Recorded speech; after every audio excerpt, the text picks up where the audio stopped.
Прийшли окупанти до нас в Україну, форма новенька, воєнні машини, та трохи поплавився їх інвентар. Байрактар, Байрактар.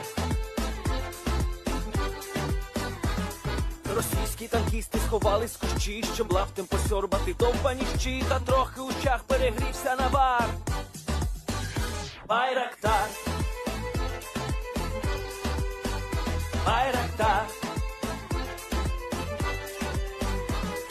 Приперли зі сходу до нас барани для восстановлення великої страни. Найкращий пастух баранячих отар. Байрактар, Байрактар. Їх доводи всяке озброєння різне, потужні ракети, машини залізні, у нас на всі доводи є коментар. Байрактар, Байрактар. Вони захопити хотіли нас зразу, а ми зачаїли на орків образу з російських бандитів, робить примар. Байрактар, Байрактар. Російська поліція справи заводить, там пихцю рашистів ніяк не знаходить, хто винен, що в нашому полі глухар. Байрактар, Байрактар. Веде пропаганду кремлівський урод, слова пропаганди ковтає народ, тепер нове слово знає цар. Байрактар. Байрактар. Байрактар. Байрактар. Байрактар.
Yes. The Leaflet army sends its regards.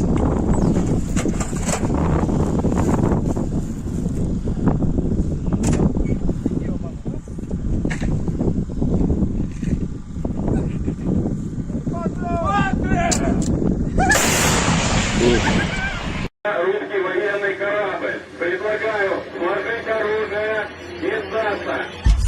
Русский военный корабль, иди нахуй.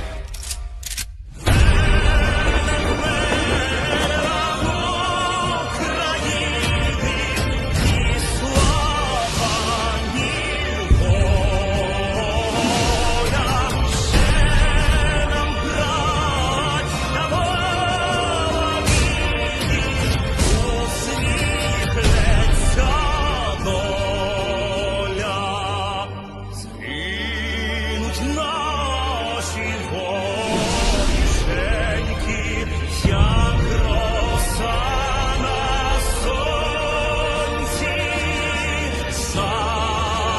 шануєм і ми, браття, у своїй сторонці. І душу й тіло ми положим за нашу свободу. І покажем, що ми браття козацького роду.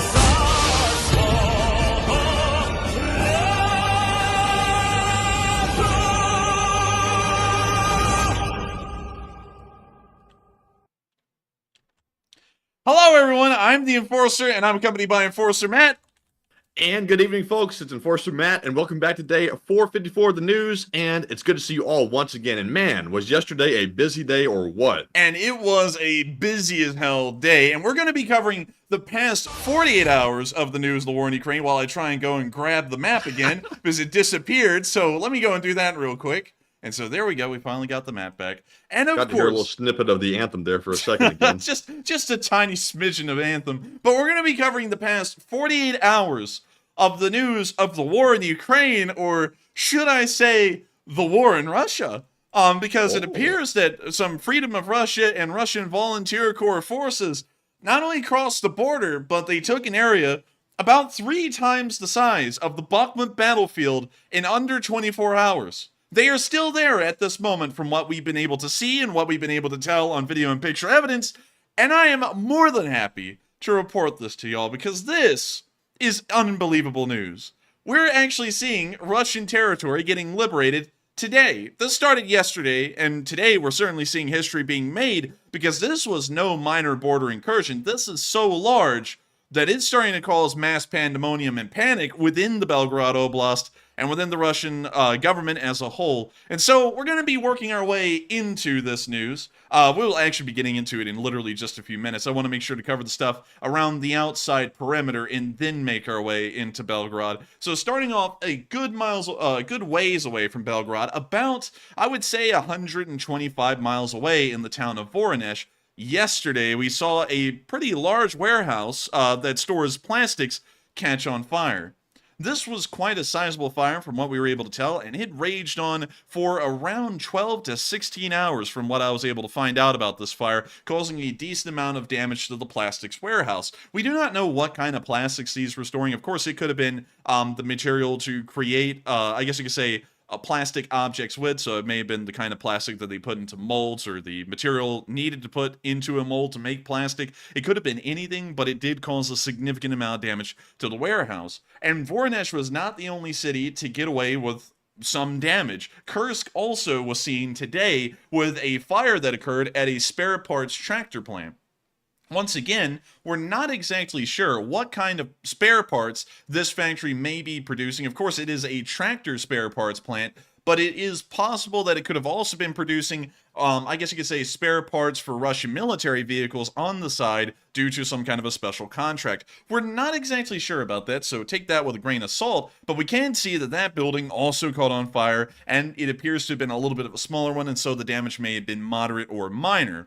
Moving on to the city of Belgorod, the roof opened wide up in Belgorod over the past 48 hours, and it appears that it was such a bad situation that the Russian governor of the Belgorod Oblast actually declared martial law and began conscription for the defense of the Oblast, telling y'all that it is a incredibly severe situation that has been developing there for the past 48 hours. And so starting with our first clip, and I'm having a really hard time of where to begin. We'll, of course, begin with yesterday's clips and then move into today's. So we'll be covering the blue ones first and then the dark gray ones second.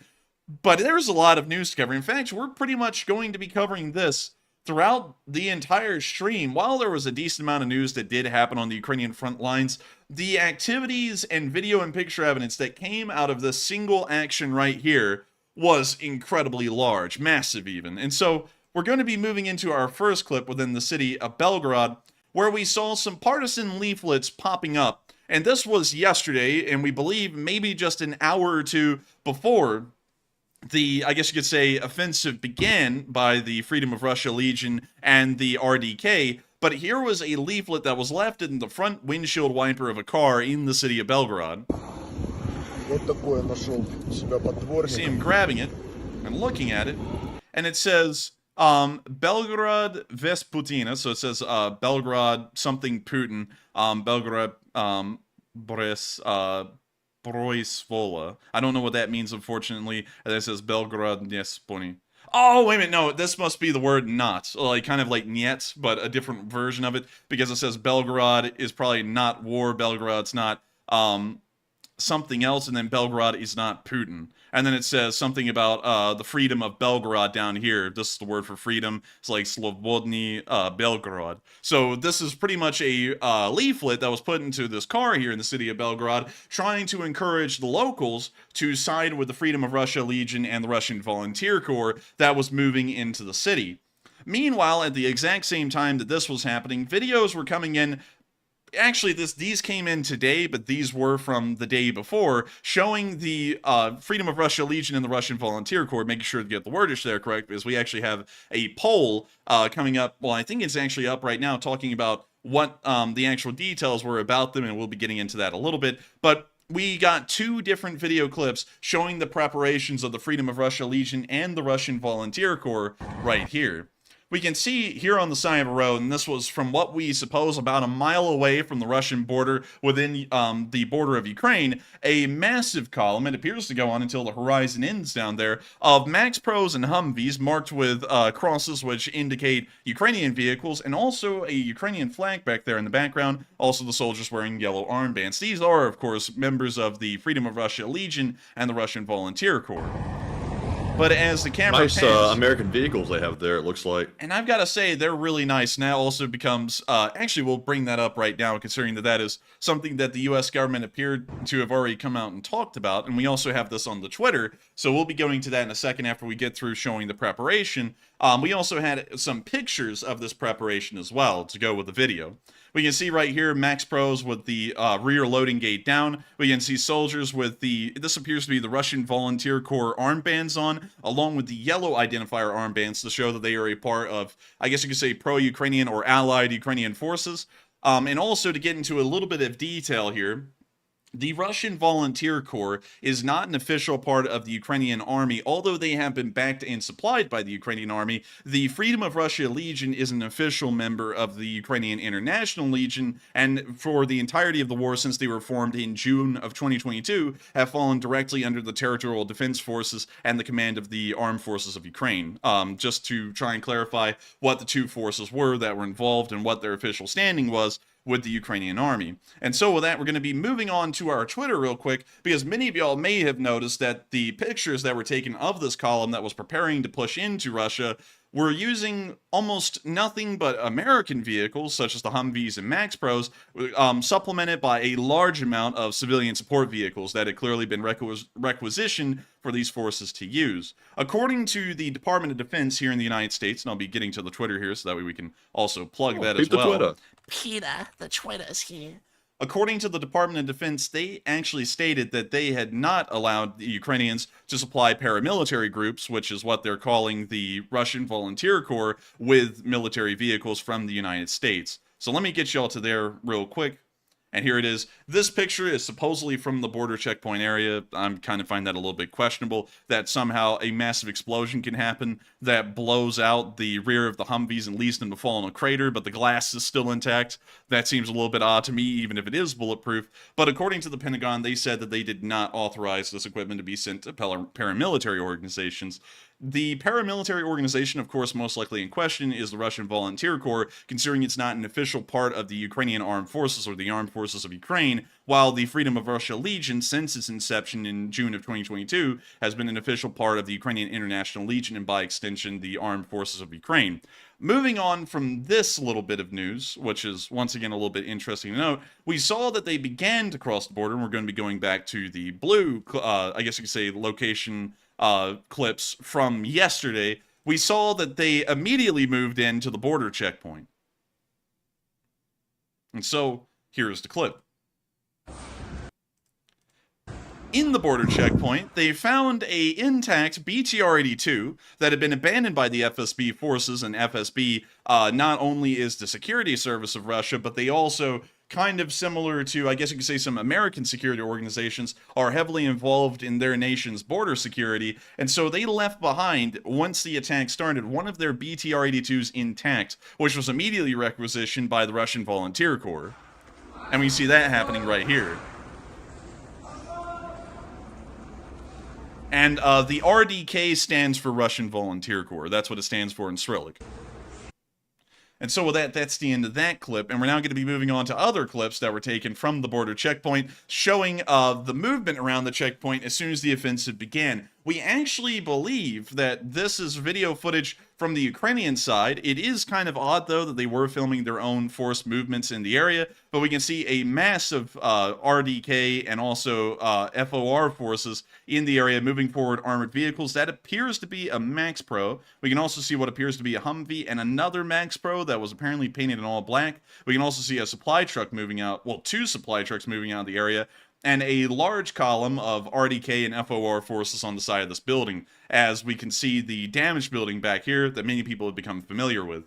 It appears that they immediately overran the border checkpoint and met minimal resistance at this point. We didn't really see any firefight footage, and it appears that due to their organization, they were not prepared for combat at this moment, probably showing that they ran up against maybe 3 to 4 border security guards that were at this checkpoint that then fled the location once the forces moved up. At least that's what we're assuming at the moment, considering that the BTR-82 was left behind intact, and it appears that there wasn't even an attempt to try and move it, showing that the post may have been undermanned significantly, which is a very important point going on later.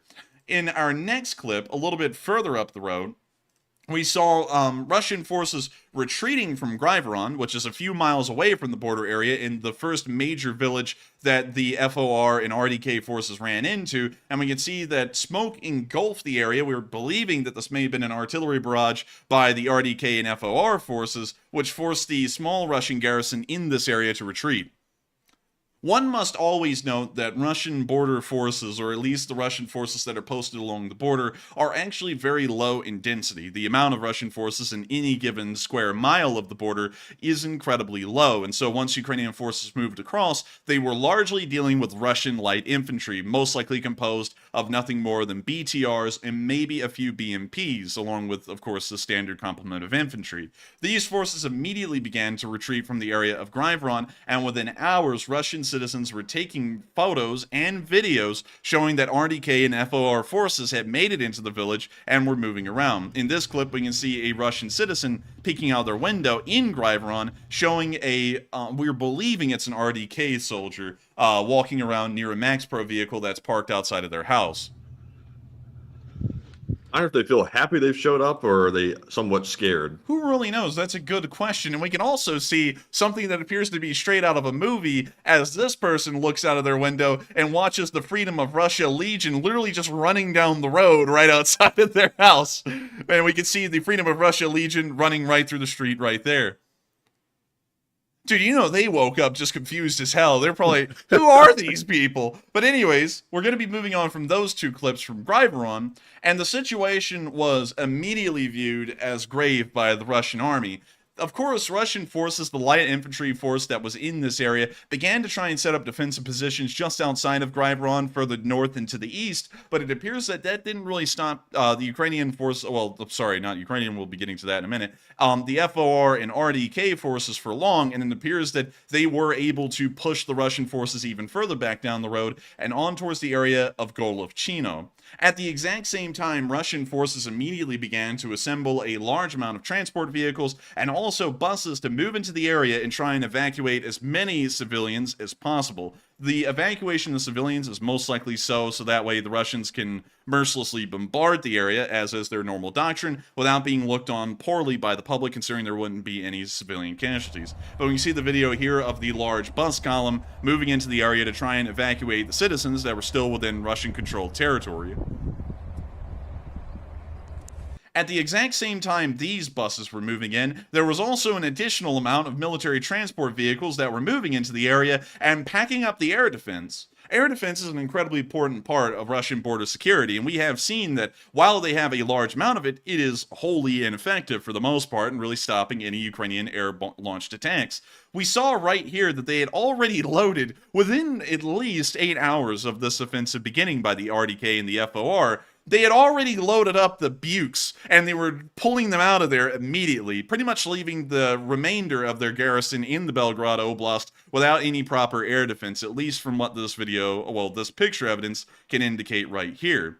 Moving on a little bit further back, we also saw that they immediately started to mobilize their Mi-24 forces that were in the area of Belgorod that had largely been inactive due to effective Ukrainian air defense inside of Ukrainian territory, and they started to use these to pretty much saturate the area that the RDK and FOR had entered with unguided rockets launched by Mi-24s. We can see a video of that right here.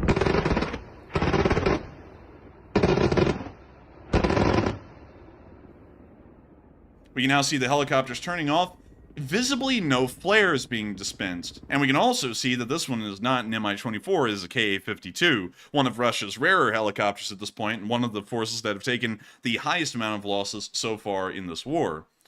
We're now going to be moving on into a little bit of additional footage into the city of Belgorod, because it appears that as soon as news started to reach the citizens of the Belgorod Oblast, and specifically Belgorod City, which is really the only large settlement, large city within the Oblast, a mass fleeing began. People started to flee the city en masse, and we saw that it was to such a large amount that it even started to cause traffic jams in most areas of the major highways, which we could see right here. We can see a few people braving their way into the city. We can see that most everyone else is stuck in the traffic jam heading out of the city and further into Russia, most likely in the direction of Voronezh. Pandemonium, speaking of which, immediately started to grip the Oblast as soon as FOR and RDK forces crossed the Ukrainian border and into the Oblast. We have not seen them attacking citizens or residential areas at all at this moment, at least as far as video evidence has been seen, but it has caused mass panic by a good amount of Russians that it is now time to leave the area. And this also shows an additional amount of a lack of confidence by the Russian public in the abilities of the Russian armed forces, considering that they're leaving immediately, even when the RDK and the FOR are more than 40 miles away from them.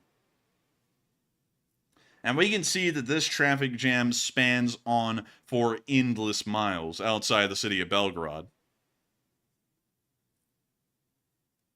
It's insane, really. You wouldn't even expect that this many Russian people own cars, yet they do.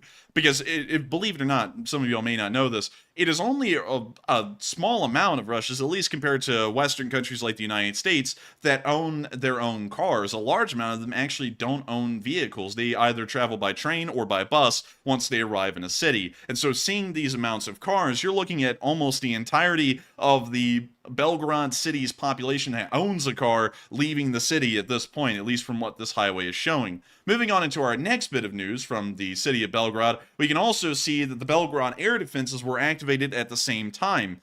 We don't know why this happened. We did not hear about any missile attacks being launched from Ukrainian territory at the city of Belgorod during the RDK and FOR offensive, but we did see that the air defenses were activated and were firing at something. And so with that, that's the end of the clip. Are you crying or laughing? I think they were crying, and it appears that a Russian patriot's mindset was shattered as they heard that forces were coming across the border completely unopposed. We're now going to be moving on into our next clip in Belgorod, where we could also see later on that night that an unidentified object, we're not sure if it was a bomb thrown into the building, a drone that flew at the building, or something else, hit the FSB headquarters within the city of Belgorod and blew it up. We didn't get to see the exact damage caused to the building, but we did see the cloud of smoke coming out of it after the explosive had gone off. We can see that right here, and we can hear car alarms going off. Very interesting to see, and very specifically targeting, once again, the FSB. Many of y'all may remember just a minute ago, I was talking about the FSB was very heavily involved in the border security of this area of Russia, and really all areas of Russia that border any other country. And it appears that it is the case that targeted attacks are being made against FSB headquarters and buildings, most likely in an attempt to confuse them and break down communication lines, so that way further offensive actions by the RDK and FOR can continue on with some success. Moving on to our next clip, we also saw that an Mi-8 crashed that day in the Belgorod region. At least they say that it crashed. We're not sure if it was shot down or crashed, but we can see the plume of smoke coming from the crash site right there.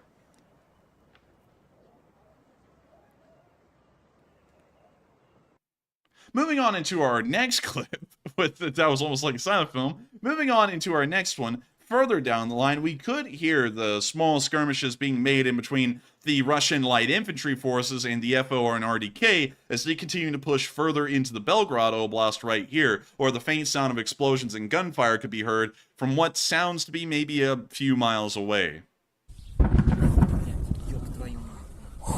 We hear explosions right there. And I'm not sure if y'all can hear it, but you can hear the faint sounds of machine gun fire in the distance. Thought I heard maybe a drone in there too. I'm not sure if I heard a drone. Maybe there was one. But we can hear the obvious sounds of firefights and also artillery barrages going on in the distance as the RDK and FOR continue to push on in. From what we were able to tell, by the end of the first day, they had already started to make it well beyond Griveron, and they were making it on all the way towards the small town of Golochino. Now, Golochino is as unimportant as a town gets in Russia. It's kind of like, I guess you could say, Bakhmut would be to Ukraine. It doesn't really have any strategic value on its own. However, there is something right outside of the village of Golochino that has some very significant value to the Russian army. Site 00150, I believe, is the name of this site, and it is a storage facility for nuclear weapons for the Russian Federation. You can actually see that they have made a perimeter around the area and also have several areas that appear to have been, I guess you could say, opened up or emptied out, either way you'd like to say, that may be storing nuclear weapons, considering that they also have secondary perimeters around these cleared out areas. The Ukrainian forces were actually able to make it to the town of Golovchino, and also there were reports of firefights happening at the checkpoints entering this nuclear storage facility, but the fate of the nuclear weapons within this facility at this moment are unknown. We did hear that the Russian army had immediately scrambled transport trucks into the facility to remove these nuclear weapons and take them further into Russia, but that has never really been corroborated by video or picture evidence, and we've also not gotten any additional information to confirm what the status of this nuclear weapons facility is at this moment. So, at the moment, it's completely unknown what is happening in this area, even 48 hours later. But moving on into our next bit of news within this village, we did see some interesting leaflets being dropped, and these were quite interesting. And we actually have a translation up here in the caption to this post. It says, Rossiyskiy boyes. It says, Russian fighter. That's what it says at the top. And then this is what the first line of text says down here on this pamphlet. The best solution for you and your family is to surrender to the VSU. And many of y'all may know that that is the Ukrainian way to spell the Armed Forces of Ukraine, the AFU. This was something fairly interesting and something that I have actually omitted for a while, and a reason why we've already run a poll on this question is that some people have been arguing, and we'll be getting to this specific discussion here in a little bit, about what these forces really are. Some people say that they have almost nothing to do with Ukraine, and they are Russian partisans that are rising up against the Russian government. Others, and from what I've seen in this pamphlet is fairly good evidence of it, have been seeing that a fair argument could be made that these forces are representing the AFU, or the Armed Forces of Ukraine. And considering that pamphlets were being dropped ahead of this advance, miles ahead and onto Russian forces, that clearly state that they will be surrendering to the Armed Forces of Ukraine, along with the Ukrainian Trident in the middle of the pamphlet, it does make a interesting suggestion that these forces, while of course being Russian nationals, are representing the armed forces of Ukraine, although it's still not exactly clear, and that's also what led to one of my videos today being deleted, because it is so unclear I can't really even make a definitive statement about what these forces really are. There is an equal argument to be made that they are Russian nationals, and this is a action by Russian forces, well, I guess you could say Russian partisans against the Russian army and Russian government,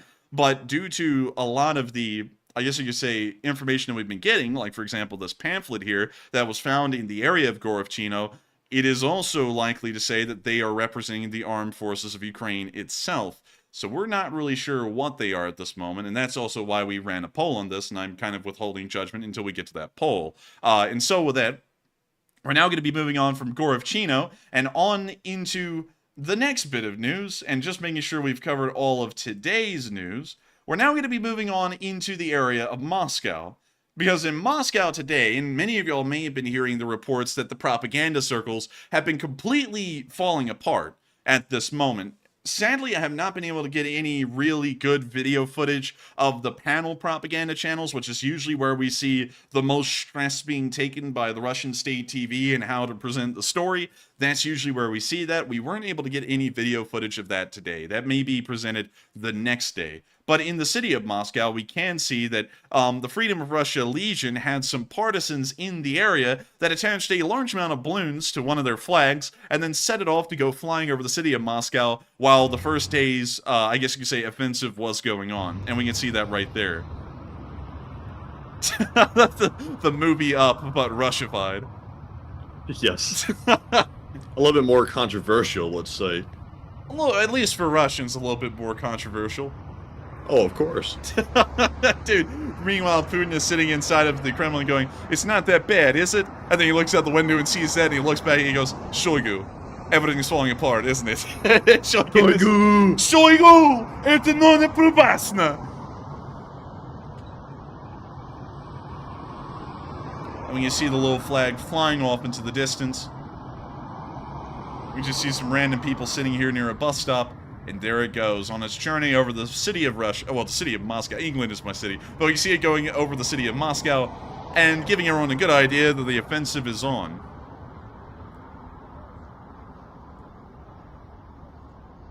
I'm surprised they wouldn't shoot something like that down just to play it safe. Yeah, very interesting, very bizarre. But with that, that is the entire first day of fighting, well, I guess you could say more of offensive activity and also partisan activity within the area of Belgorod, and that's going to be bringing us into day 2, and y'all can also see that there's a massive amount of information and video footage covering the second day, which is today, of the FOR and RDK's offensive into the Belgorod area. Before we get into that video clip, I would like to make something clear going forward, just so that way we can make sure everyone's on the same page. As far as we have been able to collect at this moment, there are still RDK and FOR forces holding a sizable area of Russian territory within the Belgorod Oblast. We actually have a map of this area, and I'll be trying to get that real quick for y'all. To show y'all, here is the supposed zone of control from reports by the Russian Ministry of Defense, as well as the Freedom of Russia Legion, and also indications of firefights going on. The Freedom of Russia Legion and the RDK forces hold an estimated 56 kilometers, which is about equivalent to around 42 miles of roadways, major roadways within this part of the Belgorod Oblast, heading all the way up to the nuclear storage facility Antonovka, where we have heard of a few sporadic firefights happening at the nuclear storage facility's checkpoint for the entrance of the facility.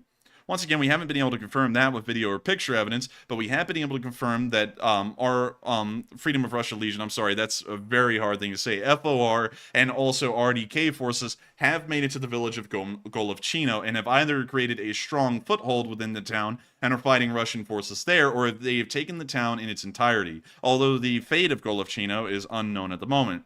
We have been able to confirm that everything from Grivoron and south towards the border has been taken in its entirety. It is completely uncontested at the moment. The Freedom of Russia Legion, which is still there, we don't know about the RDK, holds this area quite firmly, actually, and it appears that the Russian forces have not been able to uproot themselves from these defensive positions and push the ROF back towards the border or out of Russia at all.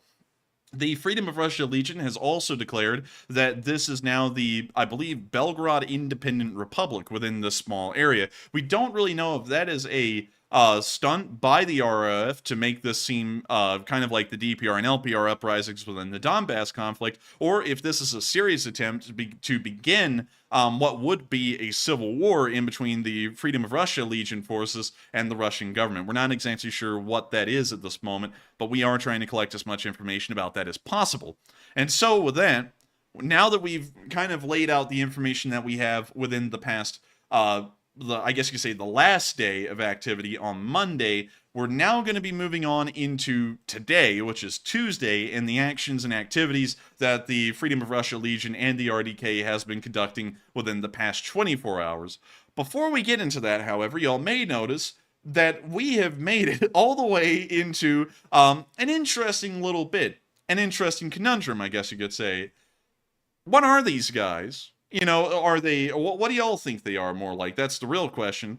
Are they Ukrainian-backed, or do they have nothing to do with Ukraine? What's going on there? And honestly, let's hear out what they have to say, Matthew. What does the audience think about the situation going on right now? All right, and with that being said, it is now time for the polls, and we're going to dub this segment the Belgorod polls, kind of like the X-Files. But the first poll we have says, Belgorod was attacked by the Freedom for Russia Legion, and who do you think was behind it? It looks like 57% said they were backed by Ukraine, 24% said they acted independently, 12% said too early to know, and 7% said unsure. And for me, I'm going to say it's too early to know, because my common sense tells me that they were likely backed by Ukraine. However, Ukraine's official position at this time is that they acted independently and they had no part in it. There's evidence to sort of take you to either of those conclusions. I could see an argument for both. But I'm going to say too early to know, to play it safe. But Enforcer, what say you? I would have to say, I'm actually going to have to go with the large majority here, the 54% of y'all that said they are Ukrainian-backed. I don't really think there's much of a contest, in my opinion, as to whether they are Ukrainian-backed or not. We'll be getting into the other polls, talking about the other aspects of what's going on here with the ROF and the RDK.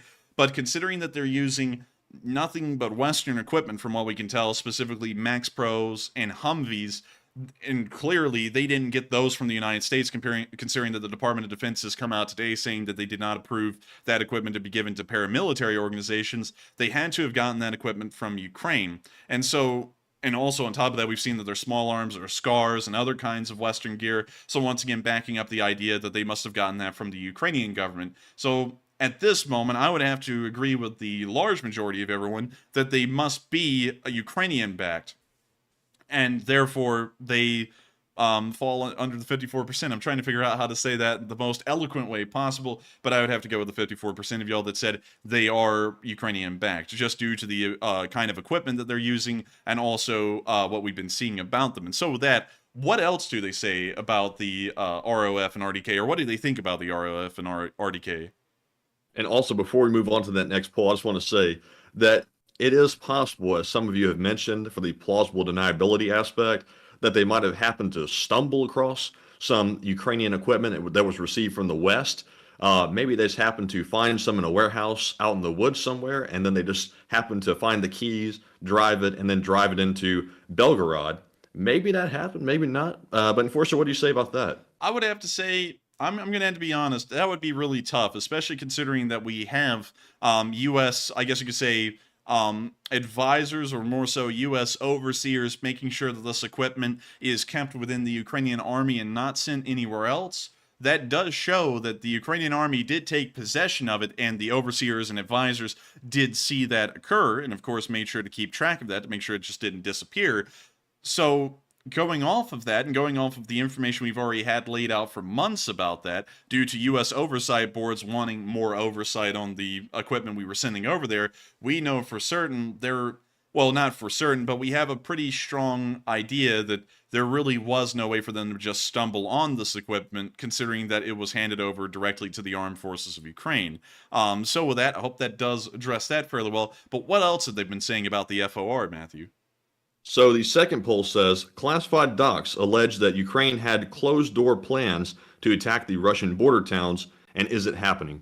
42% said yes, it is actually happening. 19% said unsure. 24% said it seems like it's somewhat. And 14% said no, it is not happening. And if y'all do recall, about 2 weeks ago, we reported that there were some classified docs that came out from the U.S. saying that Ukraine either planned to strike Moscow with long-range missiles or they planned to take the Russian border towns. At the time, a lot of people said that was probably unlikely. And even if it was likely, it was discussed behind closed doors, and it was simply a consideration and not an actual plan. To me, it seems like this might actually be happening. Even if the Freedom for Russia Legion isn't necessarily immediately backed by Ukraine, they might have had some helping from them, especially if you believe that this imagery showing American equipment is accurate. So, Enforcer, what say you? Can you reread that prompt again real quick? It says classified docs allege that Ukraine had closed-door plans to attack Russian border towns, and is it happening? I would say maybe. I'm actually going to have to be on the fence on that one, because while we see that the ROF and RDK are within Russian territory and have made significant ground, I believe what was discussed in that plan was to not take border towns but border cities like the city of Belgorod, Kursk, and Bryansk. I believe it was actually far larger in its scale than just taking some very small literal villages near the border. But that's from what I'm understanding, so I'd have to say maybe. And also, once again, I do have to say that the official statements from the Ukrainian government, which is also something that has made me, I guess you could say, backtrack a stance I was taking earlier on, is that they have no involvement whatsoever in what the ROF and RDK are doing, which apparently shows that maybe these units are operating entirely on their own, and for some reason they are either no longer listening to the commands of the Ukrainian government or something similar. So once again, it throws in the idea, or I guess you could say the deniable plausibility, whether this is has anything to do with Ukraine or not. So with that, I hope that does address that fairly well, and let's hear what else they have to say. All right, and our third poll says imagery from Belgorod allegedly shows that U.S. vehicles and equipment were damaged in the incursion, and what are your thoughts? 45% said it's fake imagery and not real, 24% said unsure, 23% said I'll assume it's likely real, and 8% said it looks 100% convincing to me. And if I've learned anything throughout the many months, sometimes images can be deceiving. I'm going to say that I'll assume it's likely real. However, I do see some in the chat that are adamant that it's definitely fake. It could be, but at this time, it doesn't appear to be just by looking at it. So unless somebody has some explanation for why it is fake, I really don't see how it is. But Enforcer, what say you? I would have to say that some of the things that have been seen, and I think we may actually have a picture of that or a clip about that from today's segment on the Belgorod situation. Some of it is real. We can confirm that the Russians did get a hold of a single Max Pro. We can confirm that. However, to go back to the Twitter, Peter, the Twitter's here. and let me go back to it and show you all this real quick. One of these pictures I'm kind of finding to be a little bit bogus, specifically this one. Because what's weird about it is that somehow the explosive that apparently supposedly destroyed these Humvees was so strong it created almost a trench here at this border checkpoint. Yet, for some reason, it didn't fling the Humvees into space. While Humvees are heavier than a normal car, and of course with a little bit of additional, I guess you could say, armor on them, like the bulletproof glass and things like that, and also the turrets, you would still suppose that an explosion this strong would have either ripped apart the Humvee, which we don't see that it ripped apart either of them, or flung them into space and they wouldn't even be near this crater. Yet we're not seeing that in this picture. It's like the explosion happened and the Humvee just gently sank down into the hole that was created by the explosion. So this picture to me, not really believable. And also another thing that's interesting to note is that every single vehicle we will see today has clear, I guess you could say, AFU markings on them like the white cross. And we do not see a white cross on any of the doors of these Humvees. We don't even see anything close. This is like a C shape, and we've never seen anything C-shaped used by the RDK or the FOR forces that were in the area. On top of that, we also saw some burned out Humvees as well in another picture. We haven't been able to find this one since I saw it, but it also showed burned out Humvees, and it had something like from Bakhmut or something like that written on the side, but someone was smart enough to point out that that had been spray painted on after the Humvees had been burned and was not on there when they were burned, which is also a very common thing that we've seen on FOR and RDK vehicles, and it appears that maybe the Russians were able to gather up damaged Humvees from other places in the war, because we have been able to see that many Humvees have been damaged or even destroyed so far in the war, and they took these and they've set up photo shoots elsewhere. Although, you know, it is, with the Max Pro, though, I will say with the one Max Pro that has appeared to have been captured, we can confirm that that one was captured. But with the rest of them, like that Humvee picture, it's kind of up in the air to me. But with that, I hope I addressed that. And also, real quick, Enforcer, I saw that someone on Twitter sent me or tagged our Twitter account in a post showing drone footage of these vehicles. So it gives us another angle, perhaps, if you want to go under our likes tab and go check that out. Gotcha. So let's go back and let's check that out. I gotta say, Matthew, this is journalism. So let me go to the profile and let me go to the likes here. So, let's see, drone footage of the vehicles. Maybe they didn't see what looks like a ditch of some sort. Still suspicious they would abandon what look like very recoverable vehicles. So it appears that we have, I can't really identify what variant of armored car that is. We can see a Humvee right here with a yellow cross painted onto the side that appears to have been abandoned somewhere in a trench.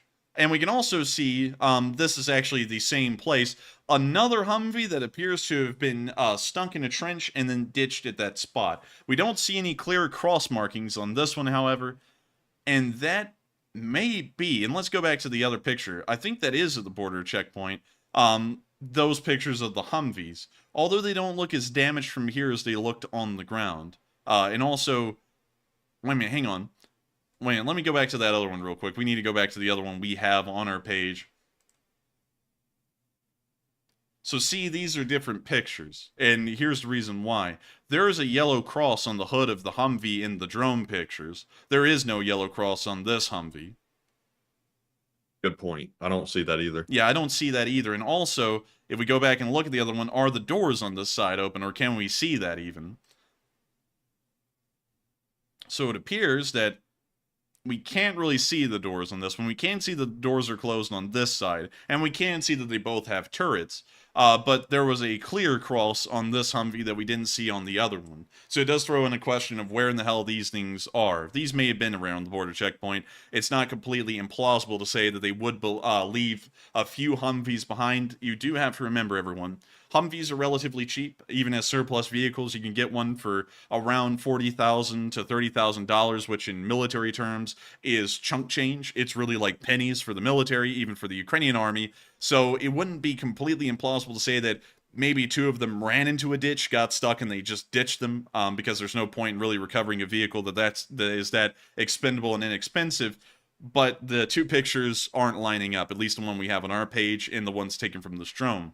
We also don't even know what kind of APC this one is. It is in a Ukrainian digital camo of some sort, and we can see a white cross clearly on the side, although that is about as small as I've ever seen a cross get on the side of a Ukrainian vehicle. Usually they're large, massive, so that way friendly forces can clearly identify what kind of vehicle that is.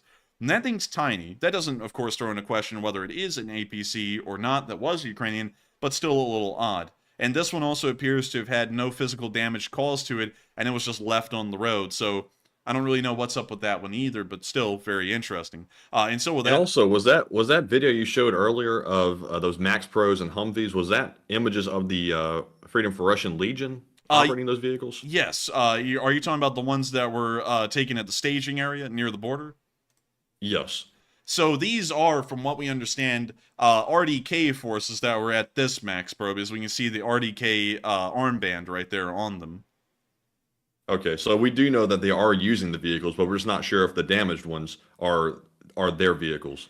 And yeah, that's true. And also another interesting thing is that if we look at these reference pictures, we can see that all of the vehicles that the RDK and the FOR are using use very visible white crosses. They are large and also solid white. We don't see any yellow crosses being used in any of the reference videos we have when showing them preparing for the push. And we'll go to the short 4-second video as well, right here. Note that every single one of them has large, highly visible white crosses, and also up arrows on some of the Max Pros as well. So very clear, very uniform identifying markers on all of these vehicles. So it is kind of weird to see some that either have markers absent or the crosses are abnormally small, or crosses that are yellow, because we do not see in these reference videos and pictures any of these vehicles with yellow small crosses. Interesting. So with that, I hope we addressed that one fairly well. And with that, we are on to the next one. All right. So with that, we are fresh out of polls. So we're moving on to our super chat questions. And up first, we have a $70 donation from none other than Mark, General of the LSA. Gotta emphasize the general part. And he says, assuming that Ukraine supported this with implausible deniability, meaning they went rogue, hones, do you think this means there will be not another border crossing? And thank you so much for the mass mail support, Mark. And that is an interesting question. They say that they have not backed up these forces, and we'll be getting into. Oh, actually, I'll address that right now. Interestingly enough, usually if a entire unit was to conduct an act of insubordination like this against the military, that usually doesn't go over well historically. Usually there is some kind of a court-martial or outrage, and we haven't really seen that. And even as a matter of fact, I'll jump forward to today, we saw that RDK forces leaving the Belgorod region were more than welcome to return back into Ukraine as they passed through the Russian border checkpoint, heading into Ukraine again. We can see this on this video.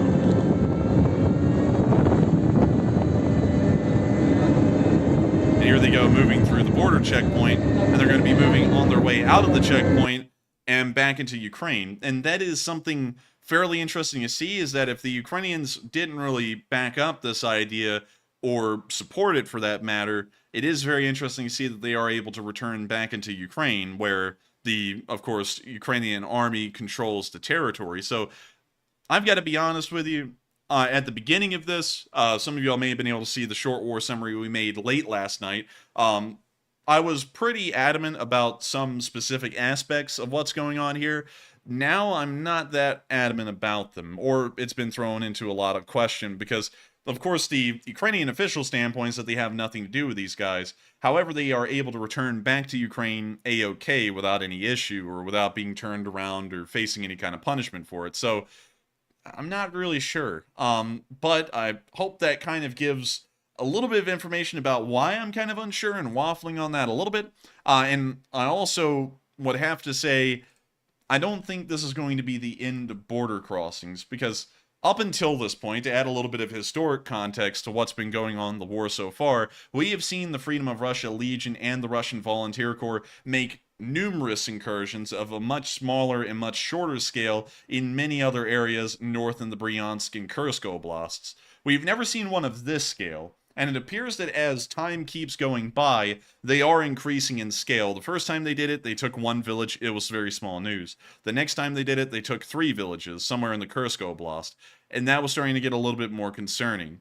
Now they're taking entire swaths that are 3 times the size of Bakhmut, the entire Bakhmut battlefield, and it seems as though they are getting larger and larger as time goes on. So I don't think this will be the end of border crossings, and considering that the Ukrainians have never condemned these attempted border crossings before, and don't appear to be outright condemning this one as well, I don't think this would be the end of it, regardless whether the Ukrainians are backing them up or not backing them up, or had nothing to do with it at all. And so with that, I hope that does address that fairly well. And thank you so much once again for the support, Mark, and helping this channel to keep on running, because folks like you make it possible for us to report the news like we are tonight. And so with that, I hope that does address that fairly well, and we are on to the next one. All right, and our next super chat also goes to Mark, General of the LSA, who puts in a $55 donation the second time. And thank you very much, Mark, again for that second super chat. And he says, did you see the bromance between Nutsack and Shoigu is over? Nutsack said, I tried to train them, but Shoigu stopped me. I did see that. And it appears that what's been going on with Prigozhin and the whole Russian government is that he is getting ostracized further and further. I'm not going to lie. I think it's possible that the Russians are no longer even going to, I guess you could say, support the Wagner unit materially and they're going to have to kind of scrounge around either from the North Koreans or maybe even the local countries they're in for ammunition to keep on continuing their operations. It almost seems that Prigozhin and really the whole Russian government have fallen out of favor with each other, and considering that the Russian government has the overwhelming disparity of power in that relationship, the Wagner is going to be in a really tough spot, and especially considering that they're mostly leaving Ukraine right now and they're entering Syria and Central Africa again. So with that, I hope that addresses that one fairly well, and thank you so much once again for the support, Mark, and helping this channel to keep on running. And I did hear about that. We didn't have it included in the news tonight because we have like 50 news like little clips and videos tonight, so I was really hard pressed to just include as much as I could, but I hope that does address that fairly well. And thank you so much once again, Mark, for helping this channel to keep on rolling. And with that, we are on to the final one of this segment, and then we're going to be going into today's news from Belgorod. And so with that, what is the final question of this segment? All right, and our final super chat is going to go to none other than Cindy Mitchell, who puts in a $50 donation, and thank you very much, Cindy, for that support. And she says, Tucker is in the house. He wants to know what plucking the U is. He said he saw it on the Snack Island stamp. Plucking the U. I'm going to be honest with you, I don't really know that one off the top of my head, so let me pull that up on the second screen. Plucking the U. Let's see. Oh! Wait, hang on. Now I know it. Now I know the whole story. I just had to see Agincourt. Now I know the story. So back during the 100 Years' War between France and England, as a small historical side note, just to let y'all know where something came from, the French hated English longbowmen. If y'all don't know, English longbowmen were incredibly well known throughout all of Europe because the English had truly the finest archers around. They used English longbows, and I'll try and pull up a picture of this. English longbowmen. They used English longbows, and English longbows were made out of yew trees, and yew trees were grown in the churchyard of every single church in England, and it was mandatory at this time in history that every Englishman show up at the church and learn how to fire the bow, or how to use the bow. They became so proficient at it that the English truly had the finest archers in the field, and the French absolutely despised this, and also archers were considered I guess you could say dishonorable, considering that they would never fight their enemy hand-to-hand, so people hated them. It's kind of like drone operators in the modern world, how Russians hate Ukrainian drone operators, kind of a similar dynamic. And so the French said that once they met the English on the field at Agincourt, they were going to cut off the middle finger of every single English archer that they could get, so that way they'd never be able to fire a bow again, because you have to have the middle finger to be able to pull back the drawstring, well, at least correctly. So, of course, the Battle of Agincourt happens, and the English longbowmen win the day. They pretty much beat the French army outright at Agincourt. And so, in response to that, while the French were leaving the field, the English longbowmen held up their middle finger and said something along like, "Fluck to you," and it's something about that. Scared the hell out of me. And as y'all know, that is turned into the modern insult, which I'm not going to say because it's a little improper, but that is what the modern insult came from, is from the Battle of Agincourt. Also, another short fun fact, I know this isn't about the Ukraine war, but just another thing for y'all to know. The English, before they went into this battle, actually got some very bad food stocks before they went into the battle. And so everybody came down with violent diarrhea, and so the archers entered the field only wearing their tops. They didn't wear anything below that because they may have to go at any given moment. So while they were flinging absolute hell at the French with the bows, they were also flinging out absolute hell from the rear as well, if y'all get what I'm saying, which is kind of a weird fact about the Battle of Agincourt, and they also don't show that in the paintings. And so with that, I hope that addresses that fairly well, and thank you so much once again, Cindy Mitchell, for the massive amount of support and helping this channel to keep on running, because folks like you make it possible for this thing to keep on rolling. And if it wasn't for folks like y'all, we wouldn't be able to cover the news the way we do. And so with that, we're now going to be moving on into today's news. And so starting off in today's news in the Belgorod situation and heading up a little bit north, we saw that apparently another border checkpoint had been taken just this morning. This one is near Gogolevka, which is a Russian border checkpoint in the Kursk Oblast. And so I'll be moving y'all up there and showing y'all this one. So this is the Gogolevka border checkpoint right here. And it appears that from the pictures that were taken right here, they are standing in front of the Gogolevka village sign, which is somewhere around this area right here. So they've not only taken the border checkpoint, but now they've moved at least a mile into Russia in this direction as well. We also don't know how far they've made it here either. That's the only picture and video evidence we have of that push.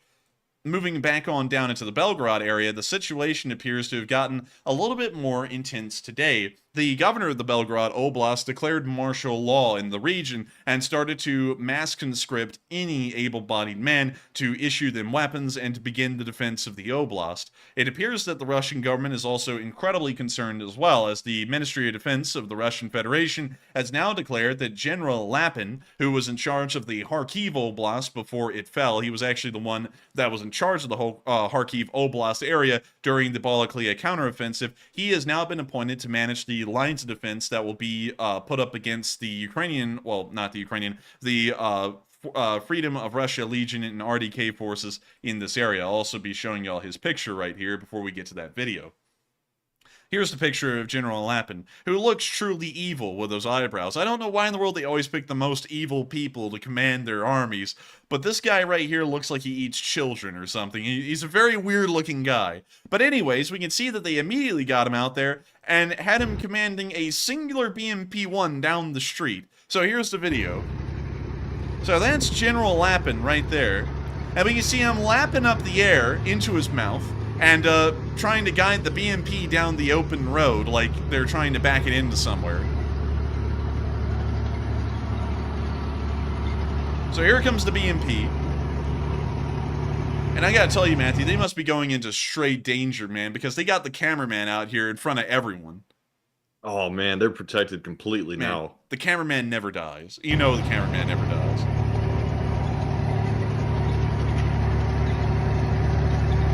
Now, I gotta say, this is a sad attempt at trying to make things look serious. They have one BMP, and so the general in charge of the defense of the entire Oblast is going to tunnel vision on a singular BMP on a single street. So now he's guiding them down the road like he's some kind of a legend or something. When you hear an explosion in the distance, that's the only thing we've ever heard of action in any of the videos he's in.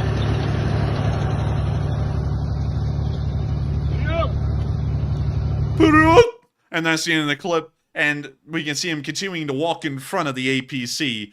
Makes no sense. It really doesn't. But anyways, moving on into our next clip, we can also see that later on, the Russian forces inside of that BMP dismounted and began to move down the street later on in the day today, supposedly clearing the village, with the general once again right up front.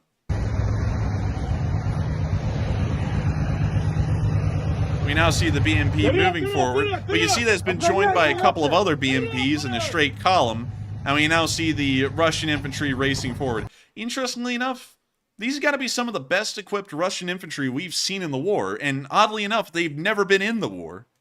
It's the camera soldiers. Yeah, look at that.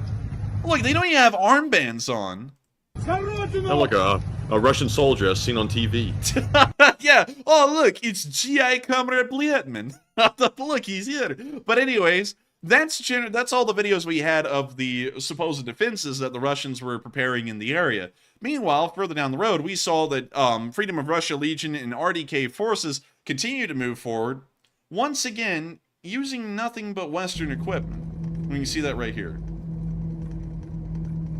To enlarge the video so we can see it a little bit better, we can see that they have 2 BTRs and then a convoy of Humvees and Max Pros following this vehicle that may be in the lead.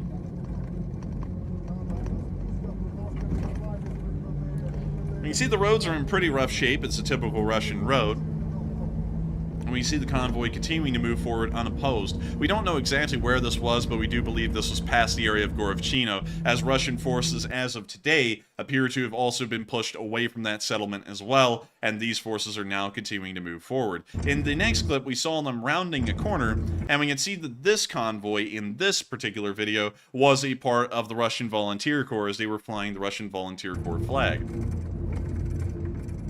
We can also see the faint hint of clearly indicated white Ukrainian crosses on the side of these vehicles, showing that they are a part, at least by the identifier, of Ukrainian forces, and also once again showing that every single vehicle that has been involved in this offensive so far by, I guess you could say, Russian nationals, clearly have the exact same identifier on them. So if a vehicle is seen without that identifier on it at that size, because it's a uniform size, it is a little bit questionable. But with that, we're going to be moving on from that little clip and on into our next one. A little bit further behind the lines, there was a lot of video and picture evidence taken from the rear lines that the RDK and the ROF hold today. I'm so sorry, y'all. I'm trying to figure out if it's FOR or ROF is really confusing me, because it is Freedom of Russia, so it's FOR, but that for some reason is just throwing me off so badly. So if I'm stuttering through that, I'm sorry about that. But anyways, moving on into the village of Masachevo, we saw that a Max Pro was pulled out of a jam, and this is something interesting because a lot of people have said that this was a light force, but this video is showing otherwise. Now, it's dark out, of course, but if I'm not mistaken, that is the rear end of a T-72 main battle tank. Looks like it to me. Looks like it to me, and that's showing that this force is not lightly armed. It is pretty heavily armed. It actually has main battle tanks within its ranks, and they're using one of them right here to pull a Max Pro out of what may be some rough, muddy conditions. We can also see that the T-72 has a Ukrainian flag flying above it. And we now see it getting ready to torque its way on out of this mess and get the Max Pro on out of there. We now see the Max Pro being pulled out. That sounds good. Oh yeah, it does, doesn't it?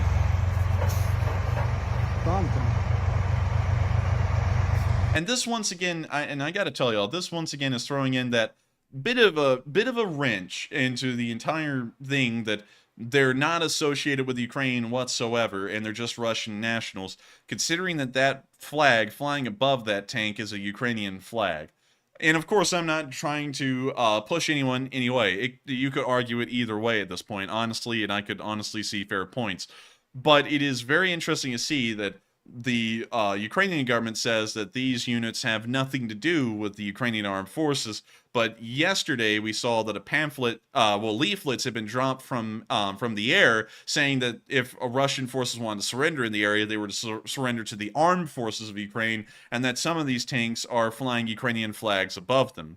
It is fairly interesting to see that, and once again starts to make it very difficult in some instances to have plausible deniability, considering that a decent amount of things like this Ukrainian flag and like leaflets being dropped telling them to surrender to the armed forces of Ukraine and not the Freedom of Russia Legion or the RDK is a little bit interesting. And so with that, we're going to be moving on from that clip and on into our next one from the rear lines, where we saw a Ukrainian unit, well, not a Ukrainian unit, a FOR unit conducting mortar fire.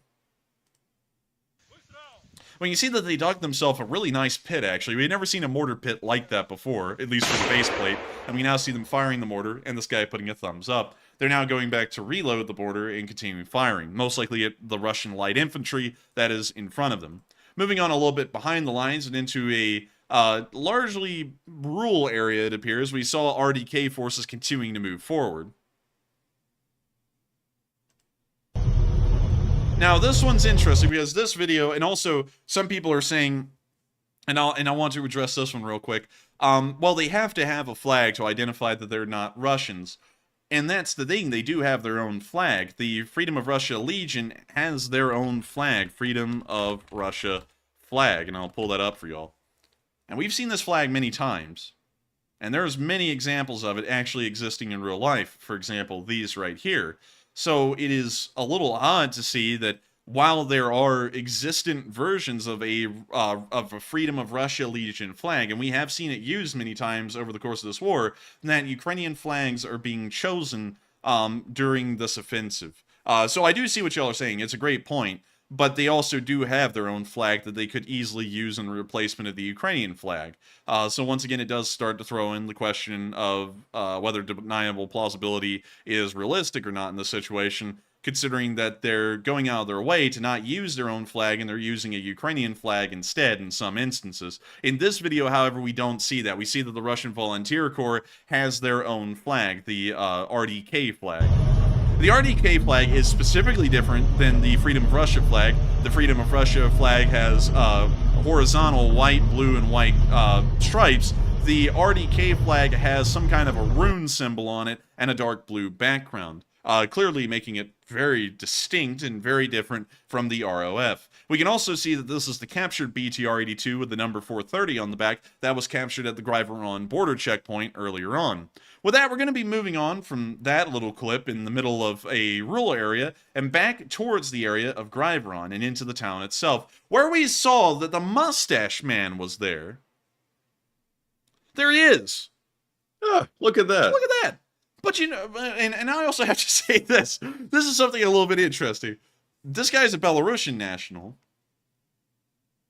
Oh? Yeah, he's not a Russian, he's a Belarusian national. Who was a Belarusian citizen fighting in Ukraine. So it is interesting to see him there, considering that from what we've heard so far, and you know, once again, I'm just trying to give everyone the information, not trying to sway y'all one way or the other. Considering that from what we've heard, it's nothing but Russian nationals inside of Belgorod, it is very interesting to see a Belarusian national there, like Warstash Man, because that is Warstash Man, and this picture was taken somewhere in the area of Gryveron, showing just 4 hours ago that the FOR forces, or maybe even Belarusian volunteer forces, are in the area. And so with that, and also some people said he looked miniature. Y'all can't believe how big a Max Pro really is. These things dwarf tanks. Like, it makes an Abrams look small. So he just looks small because the Max Pros are unbelievably huge.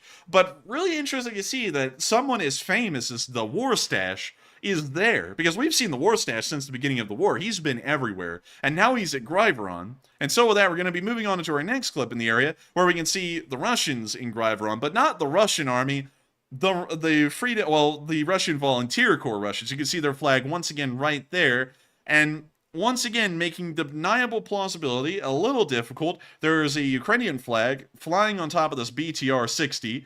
They're also wearing yellow armbands, which, you know, you can kind of argue that's just a symbol of Ukrainian allied forces, or forces that are friendly to the Ukrainian side, so that's not so much of a problem. However, there is a little bit of a small problem over here on this plate carrier. And this guy has a Ukrainian flag on his plate carrier. And that makes, once again, deniable plausibility fairly difficult, considering that that flag on his plate carrier makes it look, with no other identifiers on him, that he is a Ukrainian soldier. Because there is no armband on him like you see in the background on some of the RDK volunteers. He just has a Ukrainian flag and yellow armbands and leg bands, and that's it.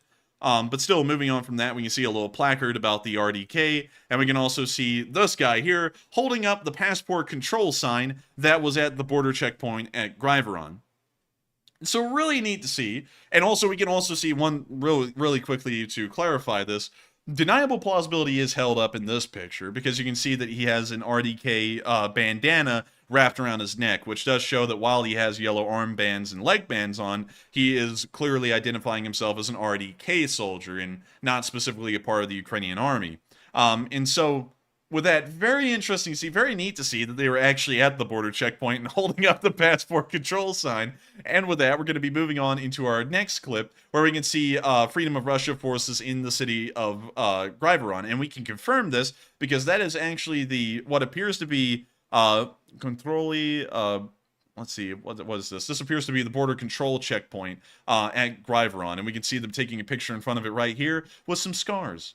We actually, I'll let y'all know, yesterday, y'all may have seen the short video we put out on our channel of me firing a Tommy gun. I've got to be honest with y'all, just taking a quick break, we may not actually end up reviewing that Tommy gun because it was not up to expectations. I'll tell y'all that. It jammed a lot. We actually started calling it the pull cord gun because we had to get out like a pull cord to be able to cock it. It also flung burning hot gunpowder on me every single time I shot it, so my arms were on fire by the time I got done shooting it. And overall, it was just a really tough gun to shoot. If we shoot it again, we're probably going to shoot it with a stick mag, but we will be trying to get out gun reviews. One of the guns that we did shoot the other day, that y'all did not see on film, were Scars. We actually shot the Scar Light and the Scar Heavy, and I've got to be honest with y'all, I wasn't really a big fan of them. Like, they were good, but I think a G3 could do the job, about as good as the Scar Heavy could. I gotta be honest, a Scar Heavy, though, it was a experience to shoot because I've never shot 308 before, and that was a very concussive round, to say the least. But me personally, though, the Tommy gun was disappointing, and if you haven't watched our short video on it, go check it out on our channel. You'll see some malfunctions happening in that short. The Tommy gun was incredibly disappointing. And out of all of the guns that we shot the other day, and holy moly, thank you, USA. We'll be getting to that in a minute. Well, actually, probably at the next question segment. I've got to be honest with y'all. The favorite gun I shot yesterday, out of all the ones that we shot, probably was the MP5. I really love the MP5. Now, I've shot an MP5 before. It was a automatic version. But yesterday I got to shoot an H&K MP5 that was in semi-automatic. It didn't have any auto, I guess you could say, selector on it. So I got to shoot it. I got to tell y'all, the recoil was smooth on that thing. And it was also like a miniature G3, and I got to be honest, I'm kind of a fan of a G3. I think it's a pretty good rifle that shoots in 308. But anyways, getting past the nerding out on the Scars here, they're not that bad. But they do... Well, with the right kind of compensator, they are loud as hell. Like, they shake everyone to the core. But anyways, moving on to the next picture, we can see the hello from Bakhmut spray painted onto the side of the Gryveron checkpoint. In the next picture, we can see the BTR-60 we saw earlier. This is a Russian Volunteer Corps BTR-60 with soldiers mounted on top and clear identifier showing that it is a Ukrainian allied vehicle. With that, we're moving on into our next picture, where we can also see a Ukrainian flag patch, once again on this soldier. You can hardly see it under the gun, but you can see it. Once again, making deniable plausibility a little difficult, considering that it looks like he's identifying himself as a Ukrainian soldier. And we can also see the RDK patch on his vest. So, throwing out some mixed signals there, but still making deniable plausibility just a little bit more difficult. Still, very interesting to see the RDK in the area of Gryveron, and once again continuing to fight for the area. We're now going to be moving on into our next clip, which was just taken a few hours ago, showing that the RDK and the FOR are still there, at least as of 11 hours ago in this video. Guys, all the claims that we've sustained many losses are false.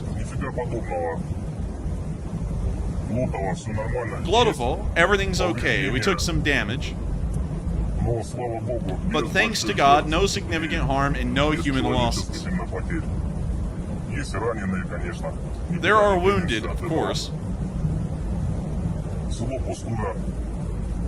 The village is empty. They've evacuated most of the people. But some stay, just a small amount. And so with that, that's the end of the clip. And with that, we're now going to be moving on from that interesting little clip. And also, I saw someone say this, and I want to address this real quick in the live chat. Commander Brantford said they can wear the Ukrainian flag to show they support Ukraine. Interesting point. However, I would have to counter with saying that if the Ukrainian government says that they have no, I guess you could say, affiliation with what they're doing right now, flying Ukrainian flags on top of your tanks and wearing Ukrainian flags on your uniforms in the middle of an operation like that does not do any favors to say, or to help out the Ukrainian government in saying that they're not involved in that operation. That would, and just to give a little bit of historical context, back during the Vietnam War, we usually had Air Force electricians and members of the CIA cross the border from Vietnam and set up listening posts in Cambodia to try and figure out where the Ho Chi Minh Trail was so that way we could effectively destroy it. In those missions, we wanted to make sure that there was no way that these forces, either CIA or Air Force affiliated, could be traced back to the United States. And so they will remove every single identifying patch marker and symbol from their uniforms that may be able to indicate that they were a part of the U.S. Armed Forces or affiliated with the U.S. government. That was the going practice at the time, and that has been the going practice of every single country in the world, including the little green men in the Donbass conflict in 2014, whenever a country wants to have plausible deniability in saying whether they truly are there or not. It doesn't really look good, especially when you're saying that you're not involved in something, that the forces that are there are flying Ukrainian flags and wearing Ukrainian flags, because it makes it look like they may be Ukrainian soldiers. It would kind of be like, and let me think of a good example. It's kind of like when some Cubans just showed up in Cuba one day, and they had nothing but American weapons, were wearing American-looking uniforms, and were fighting the Cuban government on during the Bay of Pigs invasion, and then we wanted to say that those people had nothing to do with the United States. If it looks like a duck, and it walks like a duck, and it talks like a duck, many people are going to think it is a duck, even if it's not. So that's kind of what I'm trying to point out there, is that if plausible deniability wants to be held, it is very important to make them look like they're not Ukrainian or Ukrainian affiliated whatsoever. And that's really kind of what I'm trying to get at, especially whenever we see those markers and identifiers. But with that, we're going to also, did you see folks in the chat saying plausible deniability and you changed to it? Yes, I saw that because if that's the term people want to use, we'll just use that term, although it does sound like a flash word. But anyways, with that, we're going to be moving on into our next clip, a little bit further down into the village, where we can see some Russian vehicles destroyed. And according to the Freedom of Russia Legion, which is the larger of the two forces, they were able to destroy an entire motor rifle company of the Russian Armed Forces. And we also saw that two trucks, they appear to maybe be Euro 4320s, were destroyed, and one of them was carrying an MT-12 Rapira anti-tank gun, a 100mm. Very interesting to see that they were able to destroy this. We can also see a deformed 100mm shell there on the ground, and great to know that they were able to destroy at least a motor rifle company's sized force in that area. And so with that, we're now going to be moving on from those bits of news near that part of Gryvron and further up this road and heading on into the direction of, I guess you could say, Krasnaya Yarugna, up here in the further northern area. We saw that once again, the captured BTR-82 was seen again. This thing has been making the rounds, and it appears that it's become a favorite amongst the FOR and the RDK. You see it rolling up here with a whole load of crosses identifying it's a, I guess you could say, an allied vehicle.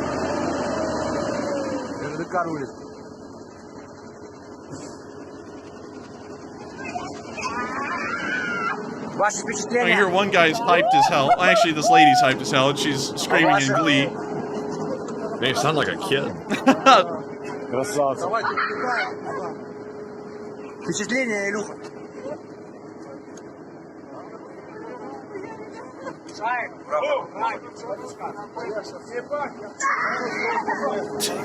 Dang. They're going wild in the background. We can see another Russian Volunteer Corps flag up there.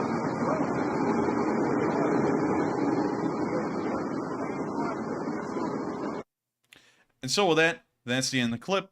But very neat to see that they were able to capture that BTR-82. Moving on to our next clip, we also saw the Russian Volunteer Corps once more.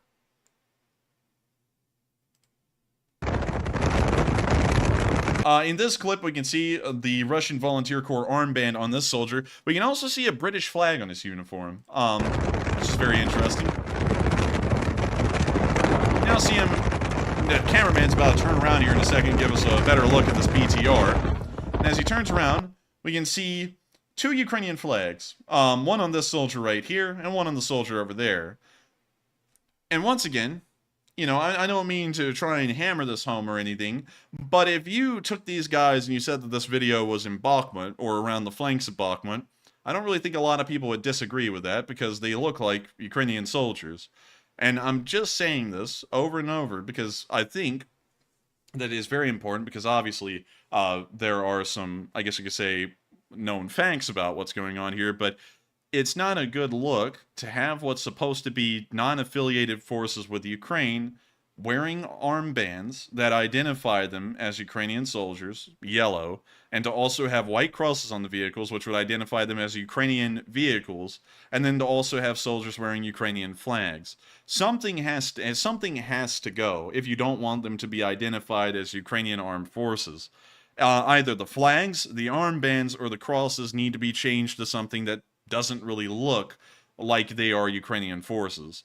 And yet you can see right here, a decent amount of them once again wearing Ukrainian symbols. And so with that, that's the end of that clip. But once again, very interesting to see the BTR moving through Russian territory pretty much unopposed. Moving on to our next clip, we also saw the BTR-82 on the move once again.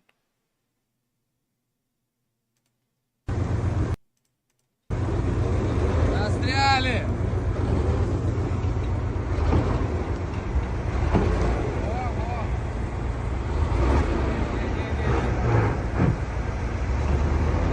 And we see the BTR over there in the dark. We see them illuminating the vehicle with some red lights here and there. And we can also see just a random van over there in the headlights. And so with that, that's the end of that clip, but very interesting to see again. And so moving on from all of that and on into the city of Belgorod once more, we saw another powerful explosion occur in Belgorod today. We didn't get a lot of information about this again, but there was a massive explosion that occurred within the center of the city. We're not sure if that's near the FSB building or not, but once again, another powerful explosion. We also got an additional picture showing that explosion from another angle. Right here. You see the smoke rising into the sky, and it is unknown what kind of building was hit. Вон на ЖД, походу. Охуеть. And so with that, that's the end of that clip. But as you can see right there, another explosion occurred within Belgorod as all hell is breaking loose just miles away, well, really a couple of dozen miles away from the city. With that, that is all of the Belgorod news that we have for today. And once again, it is continuing on as we speak. From what we know and from what we can see on Deep State UA, let me refresh it real quick to see if they show any changes, because they didn't update the map before. They show that the Ukrainians hold the area heading up to Griveron. We have been able to confirm that they have made it all the way up into the area of Golovchino, and they're near the nuclear storage facility site, because reported firefights have happened in that area. We can't really confirm anything beyond that. All we can say is that they are around the area of Golovchino right now at their farthest. They may have made it farther. We're not entirely sure. And once again, you know, and I'm not going to make a definitive statement on this, but there has been a decent argument out there as to whether they are affiliated with Ukraine, not affiliated with Ukraine, and there's a decent argument to be made for both sides. They are clearly Russian nationals. There's no question about it. But I would also like to, you know, fill y'all in on a little bit of something interesting, specifically about the Freedom of Russia Legion. The Freedom of Russia Legion was founded in June of 2022 under the orders of President Volodymyr Zelenskyy and was supposed to be an attached unit of the International Legion of Ukraine. And if we type in the International Legion of Ukraine, right here, and we go here to the International Legion, and we just scroll down, we can see that listed under the list of units of the Ukrainian Foreign Legion, we can see that the Freedom of Russia Legion is listed as one of the units that is a official part of the International Legion, which by extension is under the Territorial Defense Forces of Ukraine and under the direct control of the Armed Forces of Ukraine. So it is, once again, a little bit tougher, especially with the Freedom of Russia Legion, to give them any kind of plausible deniability, because they officially fall under the umbrella of the International Legion, which is very similar to the Foreign Legion of the French Army, which, when in war, is considered to be a part of the French Army. So, with that, I hope that does address that fairly well. I'm trying to step over eggshells here, because the official stance is that they're not affiliated with Ukraine whatsoever, and I would have to say that is most likely the case, especially considering that they are not really going out of their way to make themselves seem to be Ukrainian forces. And so with that, we're now going to be moving on from that little bit of news in Belgorod. Well, actually, the massive amount of news. It's actually taken the entire usual news length segment to cover what has been going on in that area, and I hope you all have been enjoying that a load, especially about the amount of fidelity and information we were able to get on the area and how the story unfolded. And so with that, we're now going to be moving into Ukraine. We've been in Russia the whole entire time. We've been in Russia. We never even made it to Ukraine, and this is a Ukraine war stream. And so we're now going to be moving on. Russia is a really nasty place to be, Man. even in the news. Man, I mean, like, what's wrong with the airline food in there? You know what I mean? But anyways, we're now going to be... They call it Aeroflot, of all things. Man, I'm telling you, man, they flawed on my arrow. But anyways, we're going to be moving on to west of Ukraine, where we can see them training on some Leopard 2s. Once again, really neat to see that they've been provided these Leopard 2s. These are the Leopard 2A4s, and really neat to see. We can also see, I believe it's a Ukrainian separatist flag from the, I believe the 1920s flying over that Leopard 2A4 right there. And once again, really cool to see. With that, we're now going to be moving on into our location unknowns, where we also saw yesterday a meteorite trailer in operation in the Ukrainian armed forces. Well, you've never seen a meteorite tractor trailer before, so this was a first. You see it firing the demining charge. Damn, son. Damn, son, where'd you find this? Walk with your boy. Dang! Dude, What the hell's that thing doing? Dude, that thing has so much force behind it, it yanked the trailer across the field. Oh my gosh. Oh my gosh. Detonate the charges.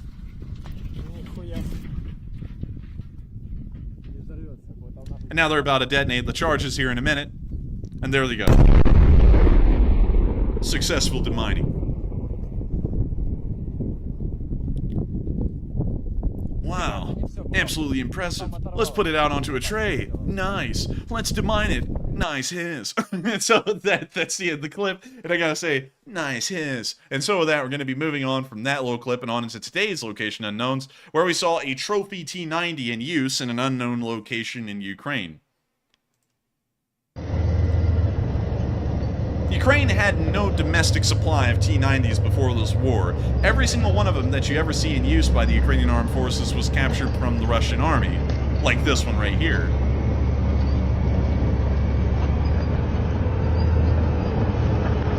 We can see that they marked it with Ukrainian crosses, once again identifying it as a Ukrainian vehicle, and it's now going to be on its way for fun times in the sun.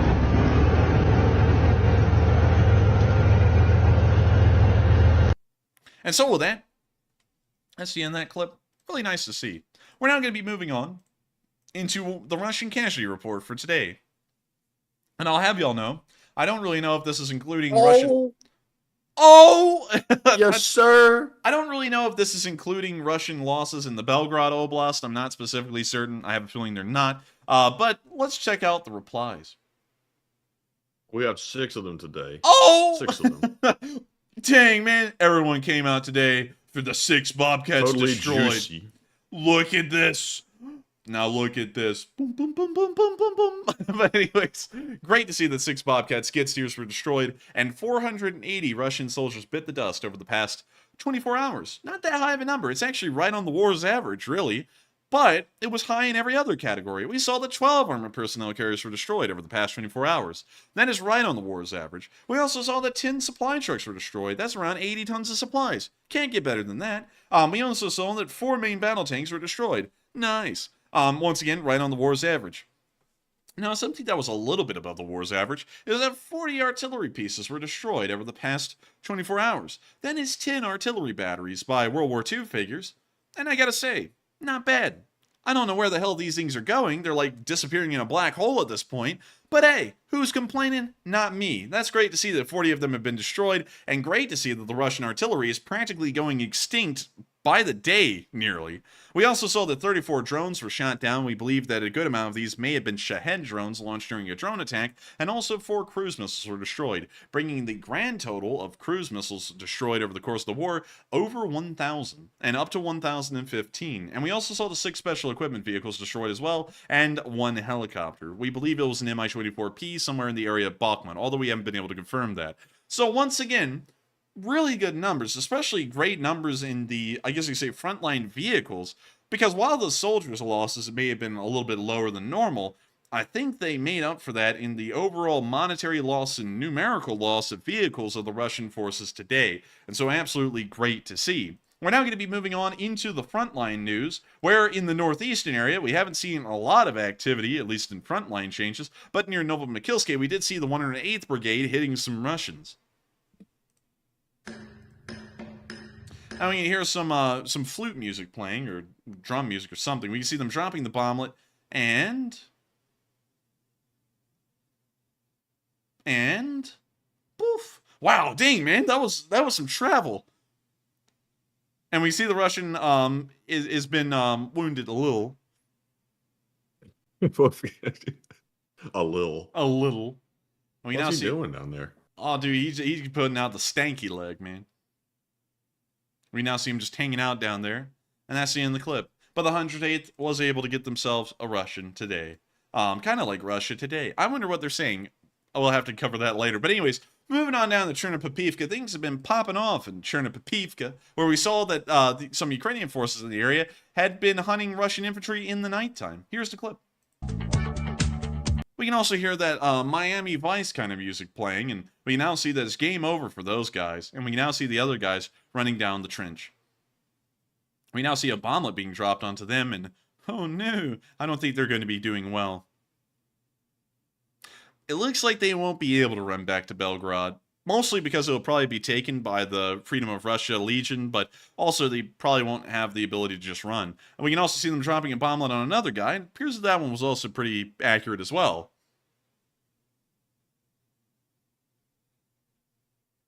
We now see some Russians running around, but a bomblet fell, and it looks like they're not running much anymore. It looks like it took the wind out of them. Well, you now see a couple of more Russians sitting on the side of a road, and another bomblet falling, and it looks like he's just kind of chilling down there. Oh, and he really is chilling.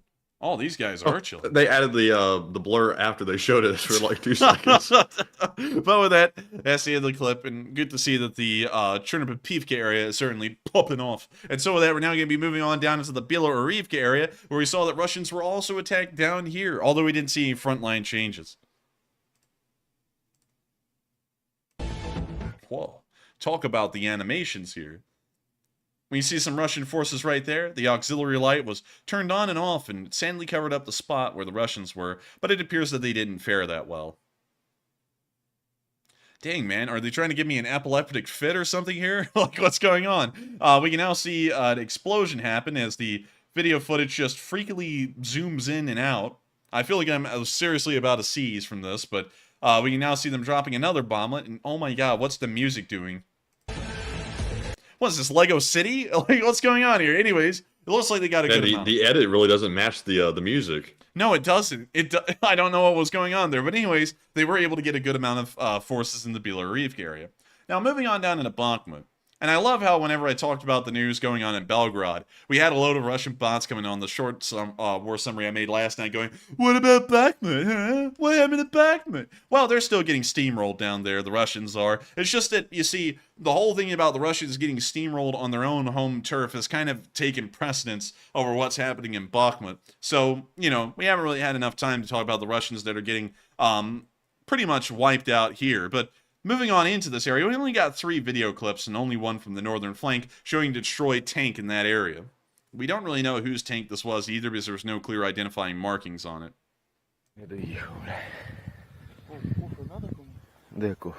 Like, that's not a cross, that's not a Z, that's just a white square. And so we don't really know what that is. Вон чайник и стоит. А движок тут хоть есть, если движок вытяг. Движку пизда. And we see the turret sitting over there.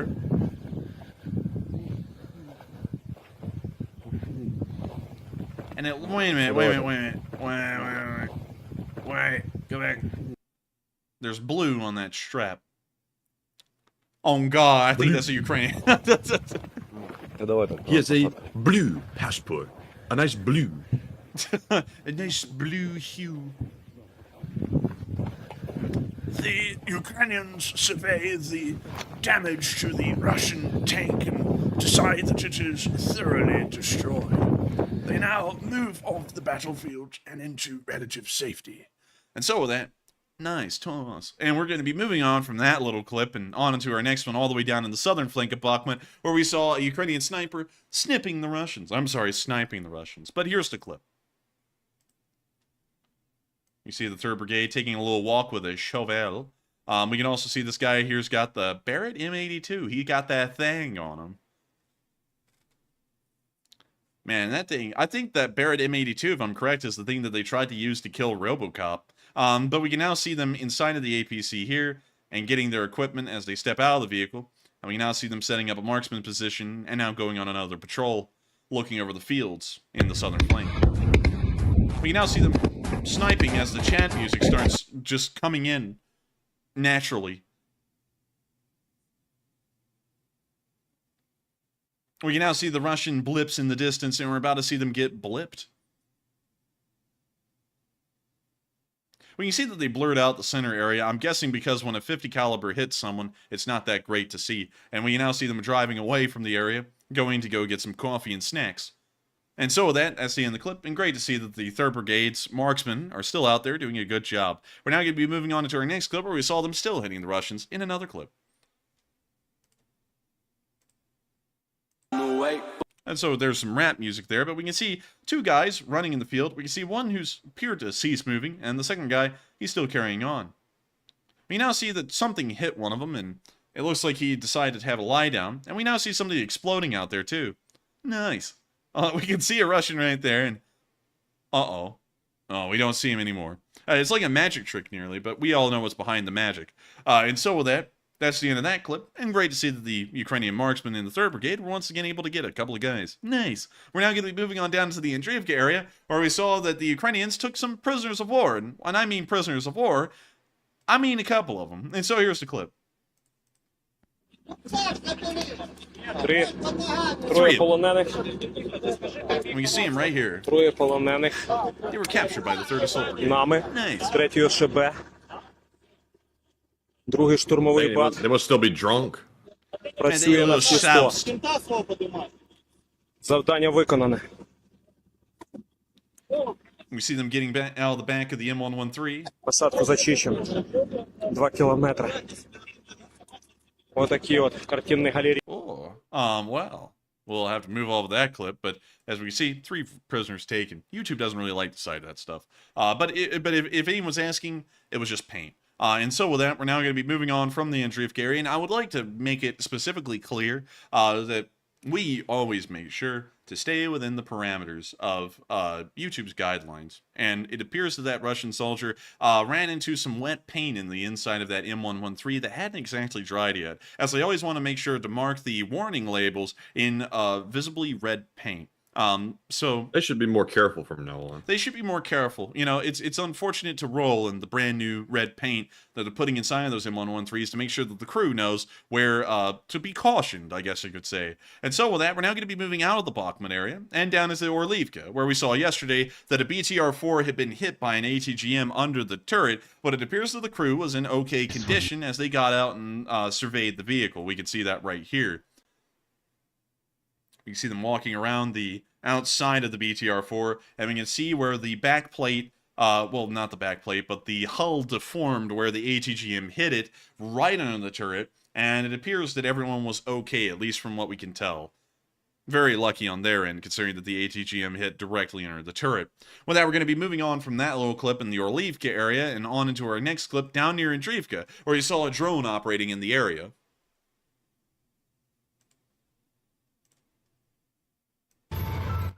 So we're going to mute that.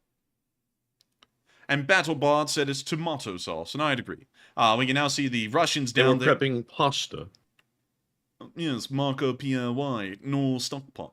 We can now see them dropping a bomblet, and it appears that one was going to be accurate. They cut it off, luckily. So with that, we're moving on to the next clip.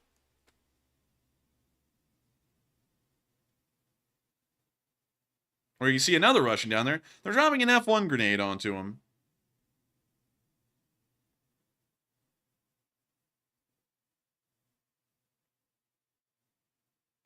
And it appears that they're accurate. Fairly accurate. All of them are fairly accurate. Nice to see. Nice. This watermark's out of control. I gotta tell you, man, that watermark, it's roaming.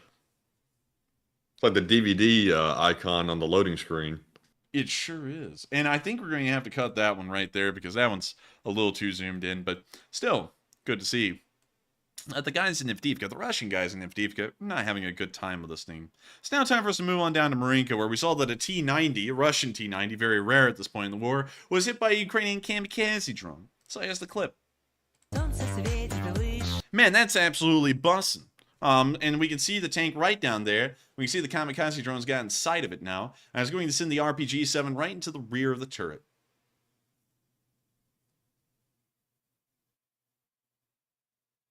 And it's flying on in. We can see the tank shooting again. Not a good thing. Muzzle flash, never good in these kinds of situations. It's coming on down, nice and good, and right into the top of the toilet. Sadly, the camera doesn't survive these hits, obviously because it gets blown up. But good to see that they were able to hit another T-90 today. With that, we're going to be moving on from the area of Marinka and on down into the area where a very neat unit appears to have had a change of heart. You see, this unit is a special unit. It's called the Storm Unit, and they were specially designed to be able to go in and be shock troopers in the Volodar area. Well, it appears that they were special enough and intelligent enough that they decided to surrender en masse. All of these guys right here have surrendered to the armed forces of Ukraine in the area of Volodar. It may be one of the single largest frontline instances of surrender we have seen in this war. At least 50 soldiers surrendered from the Storm unit. And so with that, here's the clip. I am the commander of the 3rd Assault Platoon of the 110th Regiment of the Storm Detachment, Lieutenant Bakhmut Vadim Ivanovich, born on November 10th, 1993. I am the junior lieutenant, challenge commander of the 2nd Assault Platoon of the 110th Assault Brigade, born February 28, 1981. I am Captain Makarov. Hey, isn't he from Call of Duty? The 1st Platoon of the 110th Assault Brigade of the Storm Detachment.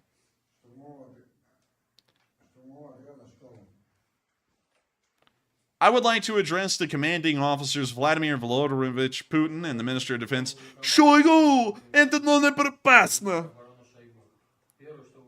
First, I would like to draw your attention to the command of the 110th Regiment of the Storm Detachment of the Donetsk People's Police. Their negligence, the fact that they need us to kill every time, like meat, without mimicking our losses. First, I would like to tell you that there is no fun that was promised to us by the Ministry of Defense and the Donetsk People's Police. We were told this was a water park. It turns out to be a battlefield. Second, I'd like to say that there is no weaponry. There are no machine guns from the 1980s. There are no magazines. The machine gun is not issued. The mines for the mortar are being counted, no matter how funny it sounds. The equipment is only in the BMP. I have never noticed the second one in our detachment. I would like to add the words of Lieutenant Akhmutov that there is no moral or psychological support for the detachment at all. The whole staff is afraid to go to the front line because there is no support, no aviation, no equipment. What are they sending us for? Just like meat, like fish. To root us out? I would like to support my officers in saying that when the personal staff is sent to the storm, there are 200 wounded and 300 deceased of us who cannot be pulled out. Because of the fact that there are shelling and our last trips.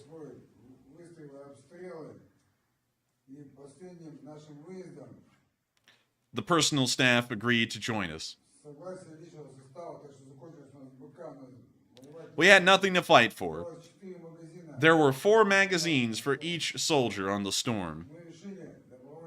We decided to surrender voluntarily to the officers and soldiers. We were not afraid of the enemy.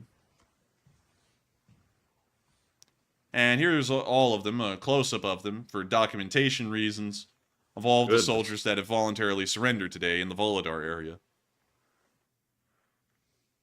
And it appears that a good amount of them are malnourished, really. You can see that they're pretty light, I guess you could say, on the meat in the cheeks. If you notice on all of them, it looks like they haven't been eating well.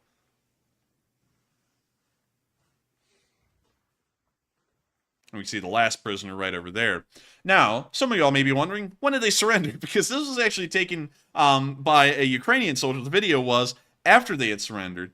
Well, we actually have the video from Magyar of these guys surrendering. So here's the clip.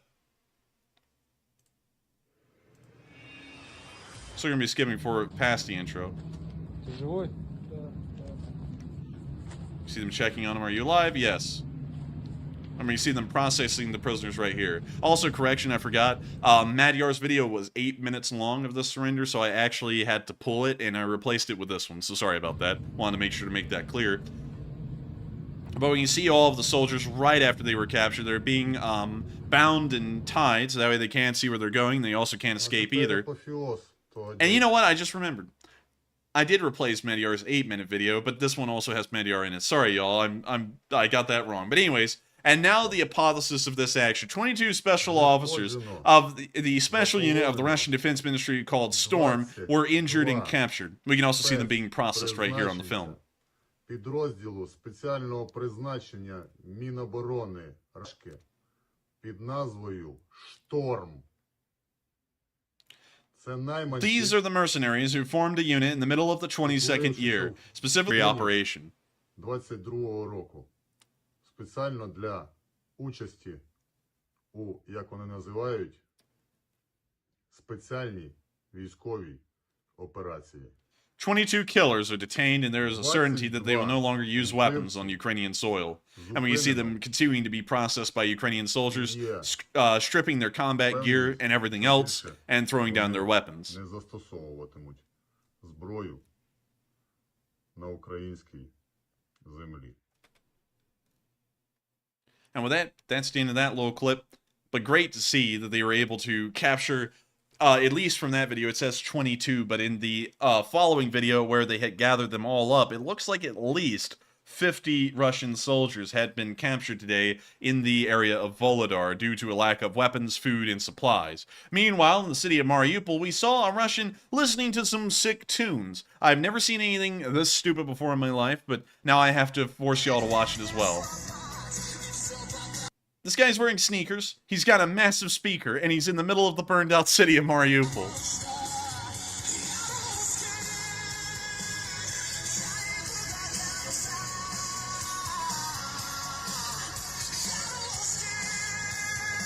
What's he playing? I don't even know. This guy thinks he's the main character in a movie. Man, what? That's so stupid. I don't even know how to describe that, but that's just stupid. Anyways, with that, we're going to be moving on from that clip in Mariupol and into a clip in Dnipro, where we saw that a X-101 cruise missile was shot down by Ukrainian air defenses near the vicinity of Dnipro city. And so here's the clip. We now see the missile firing to intercept the X-101. And we can see it being shot down right there, going up in a beautiful fireball, almost like a firework. And the missile going down further downrange. Impressive to see, and great to know that Ukrainian air defenses still work tirelessly to defend the skies over Ukraine. With that, we're now going to be moving on from Dnipro, having covered every single bit of news, north to south, east to west, in Ukraine and out of Ukraine. Even the special military operation that's happening in Belgorod. We have covered every single thing that we were able to document in video and picture evidence today from the front lines and from the brand new front lines that the Freedom of Russia Legion and the Russian Volunteer Corps have created in Belgorod. And so with that, we're now going to be moving on into the speech from President Volodymyr Zelenskyy. Oh. Speech! Ah, yeah, the jinx. Здоров'я, шановні українці. Сьогодні був на Донеччині. На наших передових позиціях в районі Вугледару і Мар'їнки мав честь привітати наших морпіхів із їхнім професійним святом – Днем морської піхоти України. Вручив державні нагороди воїнам і стрічки за мужність та відвагу, найкращим підрозділам, які захищають саме цю частину фронту. Впевнений, ви пам'ятаєте ці підрозділи часто у вечірніх зверненнях. Саме їм я дякую за надзвичайні результати, які вони дають Україні в боях. Сьогодні нагородив їх особисто. Це 35-та окрема бригада морської піхоти імені контрадмірала Михайла Остроградського, 406-та окрема артилерійська бригада імені генерал-хорунжого Олексія Алмазова та 140-й окремий розвідувальний батальйон. Дуже потужні підрозділи, і я вдячний кожному із вас, воїни. І дякую за шеврони. Це справді дуже почесно. Сьогодні саме на передовій було правильно оголосити про створення в Україні корпусу морської піхоти. До діючих наших підрозділів будуть додані і нові бригади морської піхоти, і ми забезпечуємо їх сучасною зброєю і технікою. Власне, ця поїздка на передову стала завершальним компонентом після багатьох зустрічей та переговорів із партнерами, які відбулись цими днями та у попередні тижні. Усі маємо це розуміти. Головне завдання нашої держави і сенс фактично кожної нашої міжнародної комунікації полягає саме у зміцненні України, у посиленні нашої оборони, у збільшенні можливостей наших воїнів і нашої держави загалом. Кожен закордонний візит і майже кожні переговори дають Україні змогу стати сильнішим. Звичайно, хочу подякувати і нашій 36-й окремій бригаді морської піхоти імені контрадмірала Михайла Білинського. Цей підрозділ, б'ючись зараз, часто заслуговує на вдячність завдяки своїй силі та ефективності. І цілком справедливо згадати їх зараз теж. Дякую вам, вітаю вас із вашим днем. Воїни зі 137-го окремого батальйону морської піхоти, дякую сьогодні вам персонально, кожному бійцю, за дуже хороші результати, яких досягаєте на передовій. Молодці. І вітаю вас зі святом. Вітаю усіх, хто здобуває шану до звання українського морпіха. Сьогодні маю честь подякувати також іншим підрозділам наших сил оборони, які б'ються саме на найжорсткіших напрямках. 55-та окрема артилерійська бригада Запорізька Січ. Незмінно молодці, незмінно дієві. Дякую вам, воїни. 59-та окрема мотопіхотна бригада імені Якова Гензюка. Як і завжди, найсильніші. Дякую вам. 74-й окремий розвідувальний батальйон. Дякую вам, воїни. 5-та окрема слобожанська бригада нашої Національної гвардії, яка воює на Луганщині разом з іншими підрозділами Сил оборони. Та саме так, як потрібно, захищає позиції, саме так, як потрібно, знищує російських окупантів. Дякую вам, наші воїни. Дякую усім, хто додає Україні сили. Сила нашої держави зараз, сила нашої оборони зараз – це основа сили міжнародного порядку, що заснований на правилах. Разом переможемо. Слава Україні! And with that, Героям слава! Slava Ukraini. And that is the end of President Volodymyr Zelensky's speech. And we're now going to be moving on into our polls because Matthew's been throwing up some more interesting polls here about what y'all have been thinking about the events that have conspired today. Or is that the proper word, Matthew? Conspired today? Transpired. Transpired. Yeah. Let me whip out my thesaurus real quick and write that down. But with that, what do we got, Matthew? All right. And with that being said, we have several polls to address. And our very first one says, considering all of the political instability within Russia, is a civil war a real possibility? It looks like 55% said yes, it is. 6% said unsure. 29% said, it could happen maybe. And 11% said no, that is not reality. And I'm going to fall within the 29%. I think that it could possibly happen. It is somewhat likely, but not highly likely. Because for a all-out civil war to break out, half the country would have to literally fight the other half, and I'm not sure if we're quite to that point yet, but it could get there in the future. But Enforcer, what say you? I don't think we're there just yet, because a civil war in Russia is usually, well, a civil war in any country is always a purely domestic affair. It doesn't really involve much internationally. Like, for example, the U.S. Civil War, you didn't see Confederate forces marching across the Canadian border into the United States, and you also didn't see in the Russian Civil War during the late 1910s and early 1920s, I guess you could say, communists, or I guess you could say the Reds or the Bolsheviks, marching in from China. And so I would say that I don't really think this could be viewed as a civil war exactly yet, but if there were multiple uprisings throughout the entirety of Russia and outright warfare started to break out across the entirety of the country, I would say it certainly would be a state of civil war, but this may be getting it well on in the direction of a civil war beginning, especially considering that it may be giving Russian dissenters in the Russian Federation hope that they possibly may be able to stand up against the Russian government because the Freedom of Russia Legion and also the Russian Volunteer Corps are physically showing how weak the Russians really are. And so with that, I hope that does address that fairly well, and we are on to the next one. All right. And our next poll says, if Ukraine did /supply the Freedom of Russia Legion, would you support Ukraine's decision to do so? 79% said, yes, I would, and it's a smart move. 4% said unsure. 12% said I'm mixed on it. And 5% said, no, I don't support it. It's unnecessary. And I'm going to fall within the 79%. If Ukraine did back them, I would say I'm all for it. Of course, Ukraine has to prepare for the possibility that Russia could retaliate. Don't be fooled. Russia does have a red line somewhere, but obviously they've been bluffing for a very long time. But something might trigger them. Ukraine has to keep that in mind. This probably isn't it, but Ukraine should be cautious about the actions they're taking, especially this one, because it is somewhat extreme, but it is justified in my opinion. But Enforcer, what say you? I would say I would support them in this operation. I would honestly support them, and I'll say this real quick. Once again, foreign policy is never supposed to be fair to other countries. And I'll also explain something, because some of y'all may have seen a video I made today, and I did delete it, just in case y'all are wondering, where did that video go? I deleted it because I started to try and listen. Well, I didn't start. I started to really listen to the points that other folks were making after I made the video. I was like, those are compelling enough points. I'm not really that firm on that position anymore, so I'll delete that video.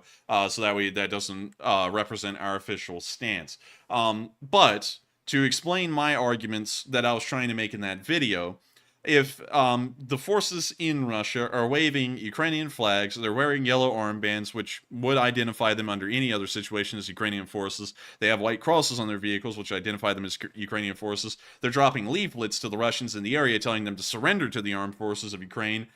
And everything else is really indicating that they are the armed forces of Ukraine, including their official standing, at least for the Freedom of Russia Legion, that they are a part of the International Legion and therefore a part of the Ukrainian army. I would personally say that it is the Ukrainians that are pushing into Russia, because in Bakhmut, and of course I'm not saying that that's my stance now, I'm kind of down the middle right now, but this was my stance a while ago, because these forces, the Freedom of Russia Legion and the Russian Volunteer Corps, have fought hand in hand, pushing the Ukrainian flag forward in the Bakhmut area and holding the city of Bakhmut, and nobody has ever really called them, up until now, non-Ukrainian forces. Up until this point, they were Russians that were fighting for Ukraine. And so that started to change when this happened up here. At least this is how I was seeing it a while ago.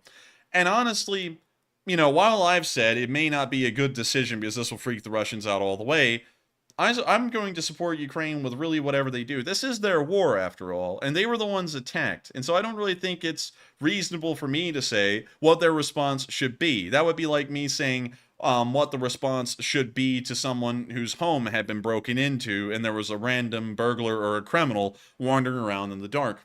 I don't really think it's my right to say how someone responds to that, whether they respond to that violently or they run away from their own house. That's not really my right. That's their house. That's their decision to make. Much like it's Ukraine's country, and therefore it's their decision to make in a war where they have been invaded, whether they're going to go on the offensive into Russia or stay entirely within their borders. So the point I was trying to make a while ago, and I don't really think I explained that part well of it, is that if this is the Ukrainian army, if this is actually supposed to be representative of the Ukrainian army, and a lot of the symbology makes it look like it is, I would be for it. If they say it's not a part of the Ukrainian army, and it's just random Russians just popping up with a lot of American equipment, pushing into Russia, I'm for that too, because they're aligned with Ukraine. So, I support Ukraine, and I support things that will hopefully end this war quicker for them. So that would be my stance really on that. Whether they really are representing the Ukrainian army or not, I still think it's worthwhile to support, and I think it's important, especially in destabilizing the Russians. Although I will have to say, everyone needs to be full aware of the consequences, whether they be supported by Ukraine openly or not, of what this may mean for Ukraine. They did launch this attack from Ukrainian borders, and the Russians could respond by full mobilization, especially considering how weak this makes them look, or they could even start to cross that red line where nuclear weapons truly come into question. We don't really know what the Russian response to this will be yet at the moment. We can see that it's very subdued and they're trying to act like everything's under control, but that could change on a dime. And everyone has to completely understand the risks and the dangers that are involved with something like this happening, especially with a lot of Ukrainian symbology, imagery, and markings being involved with the forces that are conducting this attack. So with that, I hope that does address that fairly well, at least the best I can address it. And with that, we are on to the next one. All right. And our next poll says CBS reports that 50 U.S. senators have been issued satellite phones for a disruptive event. And what are your thoughts? Looks like 34% said something bad is coming soon, 14% said unsure, 21% said it sounds sketchy, maybe bad, and 30% said it's just new precautionary rules. And I was kind of interested to hear this because it kind of caught me off guard a little bit. I'm not exactly sure what prompted this change in their rules and policies about communications and satellite phones. I would say it sounds sketchy, maybe something bad, but I wouldn't count on it. It could just be a new measure that they're taking to ensure that senators can communicate with each other in the event of, let's say, an EM attack or something or of that nature. I'm not an expert on that, so I'm sure somebody's going to correct me. But I am kind of intrigued why only 50 senators were issued these phones, because there are 100. So how did they go about picking those 50? But Enforcer, what say you? The liberal media, they're lying to you. They're trying to make sure that they don't communicate with each other. But it's honestly, I would say, and also, I'm going to have to make sure to say this because I said a certain word, in that we are not politically aligned in any direction. We keep strictly neutral on this channel. We don't delve into politics. That was an impersonation, a voice impersonation of someone who is known as of a really hardcore political pundit out there. So that's the reason why that word was used, and we do not identify or align with the political views of that said person in that voice impersonation.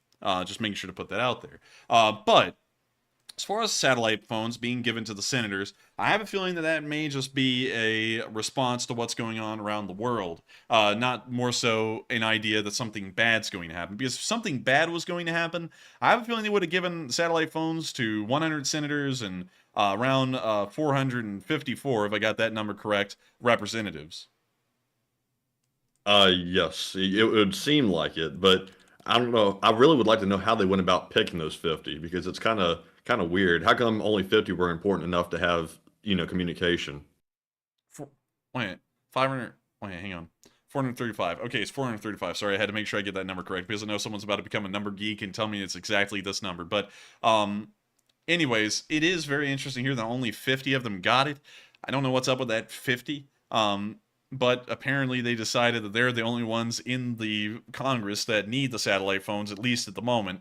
And I hope that kind of addresses that the best we can, because I don't really know how else to address it. It's just weird that they got them.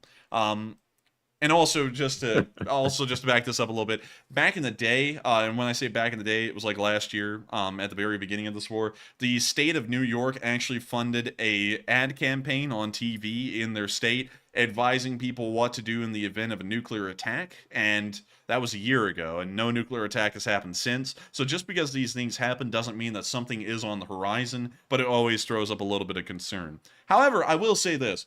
Doomsday planes in the air is no reason to freak out. Doomsday planes are constantly in the air, 24 hours a day, 7 days a week. They never take a break. There's never a time where a doomsday plane is not in the air, because they always have to be in the air. It's part of the U.S. Air Force's doctrine to have those things flying at all times. So, there's some things that do seem weird, like issuing out satellite phones when no one else has ever had them, but things like doomsday planes flying or B-52s ready to nuke Russia at a moment's notice, that's nothing new and nothing really scary, because it's been like that for decades. But with that, I hope that does address that fairly well, and we are on to the next one. Can you imagine one of them picking up the satellite phone like in an emergency, and you hear over the line, whoa, whoa, whoa, whoa, whoa. Hang that phone up, damn. Look, Jack, I just want my ice cream. What do you mean it's being nuked? And then you hear the Easter Bunny. It's time to go. But anyways, we're on to the next. Oh man, John Paper said it's just out of touch politician. Oh man, especially in the Senate with how old people are in the Senate. I mean, like everyone in the Senate across the board, I think is incredibly old. So you're going to be on there and someone's going to be going, where's the toilet paper? You're gonna be like, oh God, it's over. It's over. But anyways, with that, I'm just kidding, everyone. I'm just kidding. Of course, whenever we make jabs at the government, it's fair. We do it to both sides at the same time. But with that, we are on to the next one. All right, and up next, our next poll says a preliminary German report suggests that Ukraine blew up Nord Stream pipelines. And what are your thoughts? 45% said interesting theory, but it needs proof. 8% said unsure. 15% said let's investigate further, and 33% said that's insane and complete BS. And it seems like at this point, The Germans and everyone else have pretty much blamed every single person they could possibly be blamed for it, without providing any real evidence of any of them doing it. So at this point, it seems like they're just fishing for something to sound like they know what they're talking about. I wouldn't put any stock in it, because you can't cover all your bases and then say, I think this one did it, I think that one did it, now I think this one did it, or otherwise you're going to lose all credibility. So I don't put any stock in this whatsoever. But Enforcer, what say you? I think the sea people did it. The who's that? You know, the mysterious sea people from like ancient times. You know, they just show up places, do crap, and leave, and no one even knew who they were. I've never heard of them. Really? But interesting. Really? Like, the sea people actually collapsed pretty much the Egyptian empire. Those are probably just like dolphins or sharks or something. No, man, like they're not like monsters or anything. They were literally just like seafaring people who would show up on boats. They would just land on the shore. They would kill everyone and everything in these seaside villages, and then they just leave. And nobody ever found out who these people were, because they never got very few of them ever got killed, so no one ever really got to take a good look at them or get a good account of who they really were. And everyone who really saw them got killed anyway, so nobody really knows who the sea people were. There's just kind of like, things out there where they're like, the sea people ruined everything, and it's like, who the hell are the sea people? And then no one even knows who the sea people are. Oh, maybe they did it. Yeah, maybe they did it. I'm saying the sea people did it at this point, because that seems to be what everyone's going to be going for eventually, because nobody even knows who did it anymore. And so with that, I hope that does address that fairly well. And also, some people are thinking that the sea people are a conspiracy theory.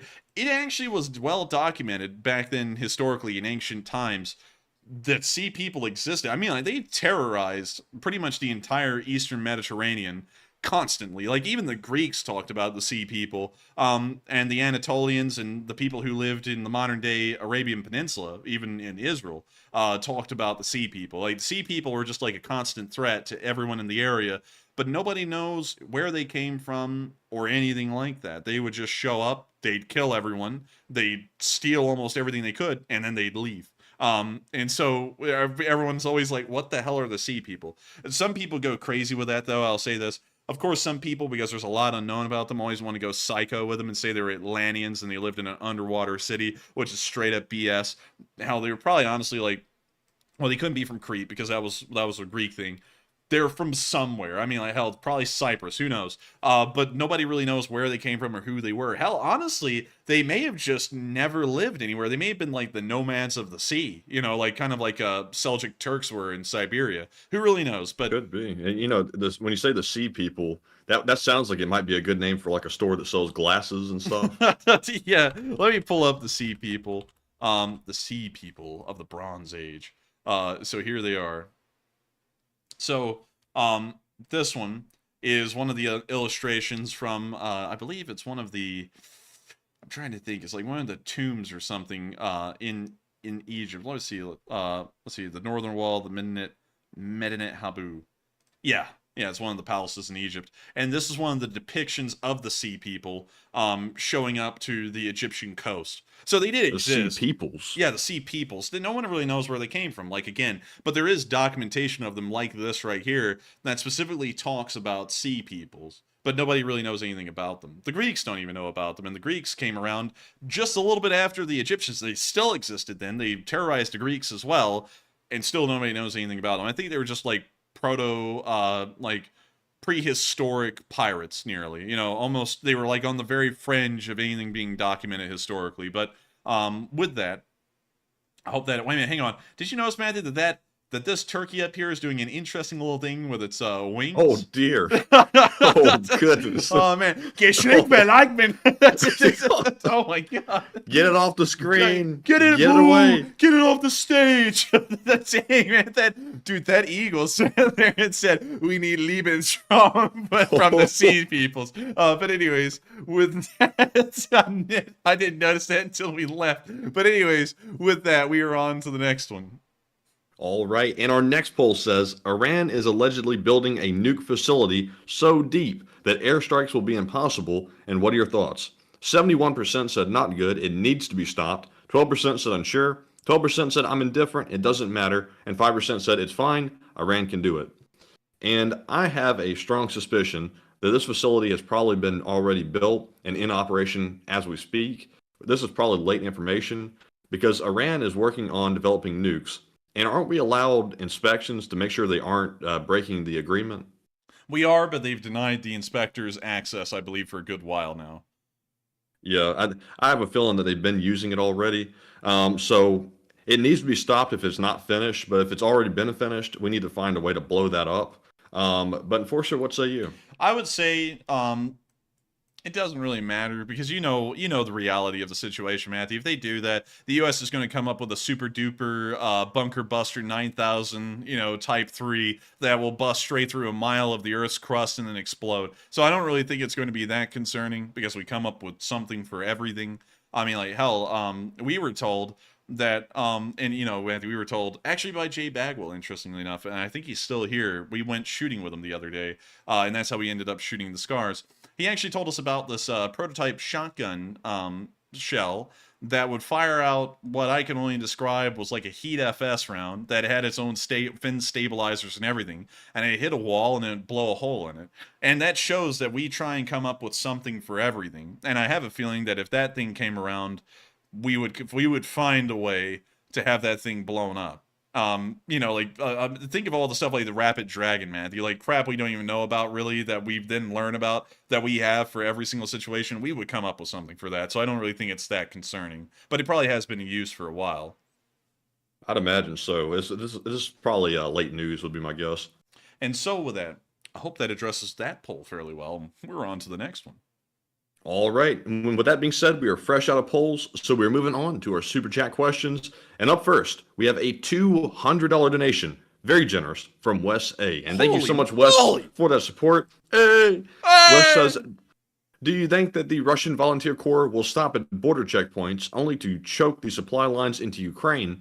I can't imagine them going further, and I mean they should go all the way for sure. I just don't see how the supply lines will support that. And how about you? Old Guard Day 4.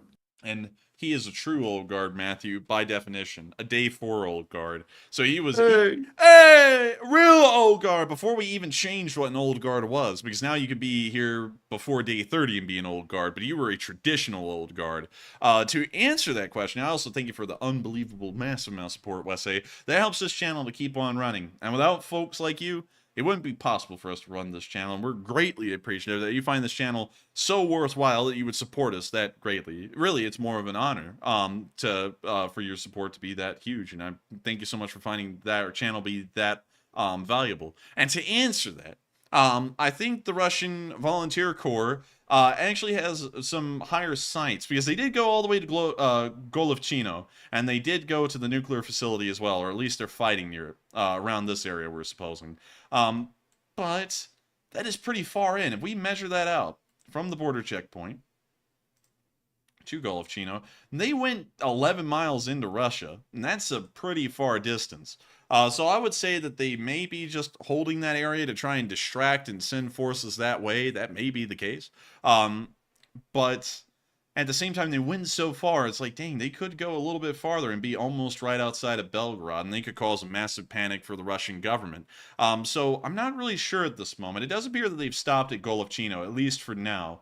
But who knows? Maybe more forces will enter and they'll continue to push on forward. Who really knows? But with that, I hope that does address that fairly well. Now, I will say this. Right now, given the current situation, I don't think this is going to be affecting the supply situation in Ukraine all too much, because if we look at the deep state map, we can see that puncture was really far away from any active lines. And Belgorod is most likely kind of subsided in its importance as a supply hub. The supply hubs have most likely moved on to Voronezh, and also Rostov-on-Don, Shakhty, and Volgograd. But it is possible that Belgorod is still a supply hub. I just think it's not as important as it used to be. And also, it's not that concerning to me from a Russian strategic perspective, supply-wise. It's far more important to the Russians force-wise. They're most likely going to be pulling their remaining reserves out of the DPR and LPR areas in Bakhmut to move them into Belgorod to probably try and push the Russian Volunteer Corps and the FOR out, because if they don't, that could start to really show how weak the Russians are. And so with that, I hope that does address that fairly well. Thank you so much once again for the massive amount of support, Wesay, and helping this channel to keep on running, because we're highly honored that people find this channel worthwhile to support. And thank you so much for putting so much faith into our channel that you would support us that massively and help us keep it running. We're absolutely honored. What happened? We're absolutely honored to have folks like you support this channel. And I got to thank you so much for finding this channel to be worth its salt and supporting us so that way we can keep it running. And so thank you so much once again for appreciating this channel. I hope we answered that fairly well. And with that, we're on to the next one. And thank you so much once again for the support. All right, and with that being said, we're on to our next one, which is a $50 super chat from Butchie777, who says, "Good morning from the UK. I love having LSA juice with my breakfast. It really sets me up for the day, and keep up the good work, and Slava Ukraine." And Slava Ukraine. And thank you so much for enjoying LSA juice. That would be a pretty cool merch item to have, man. He's like legit LSA juice, but then we have to go through like food regulations and all that garbage. But anyways, that would be cool to have LSA juice, not gonna lie. And thank you so much for the support. And also being from the UK. Are you from Swindon? I hear there's a lot of swindlers that come from Swindon. Oh dear. Oh, he just said he's from there. What? Really? You just said, "Are you from Swindon?" Because there's a lot of swindlers here. You didn't directly call them a swindler. No, I didn't. I was trying to make a play on the town's name because I just saw it and I was like, I haven't talked about Swindon. So now let me recover this by talking about Swindon. So Swindon is actually a pretty swell town, trying to use as many things to sound like Swindon as possible. And they actually have this cool little railroad museum. Here it is. The Museum of the Great Western Railway, or the GWR. Really cool museum. We never went into it, but you can see that they have a whole bunch of older GWR trains here.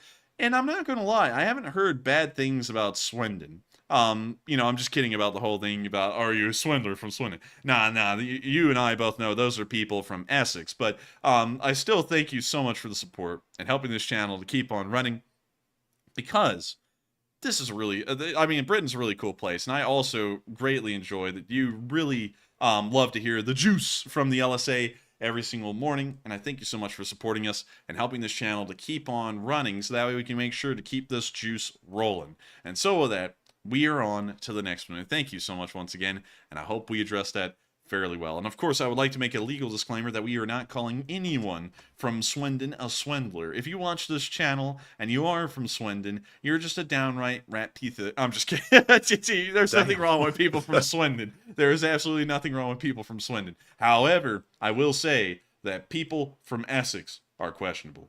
I'm just kidding about that as well. I love everyone everywhere. Y'all all know that. I know you do. And also, except for Cheshire. No, except for Hull. I will make an exception for Hull. Hull is like the armpit of the UK. I don't know what's wrong with Hull, but when we went there, it was not that great. I don't know if any of y'all have observed that, but I've seen way better places in Britain. Hull is having a really rough time. Don't know what happened to it. Hopefully someone can help it get out of the slump, but it's a rough place. And we thought it was... This also, by the way, that water looks so dirty in that river, right there. The Humber. It's like the type of water you dare somebody to jump in for like $20 or something, and they never come back out. Oh man.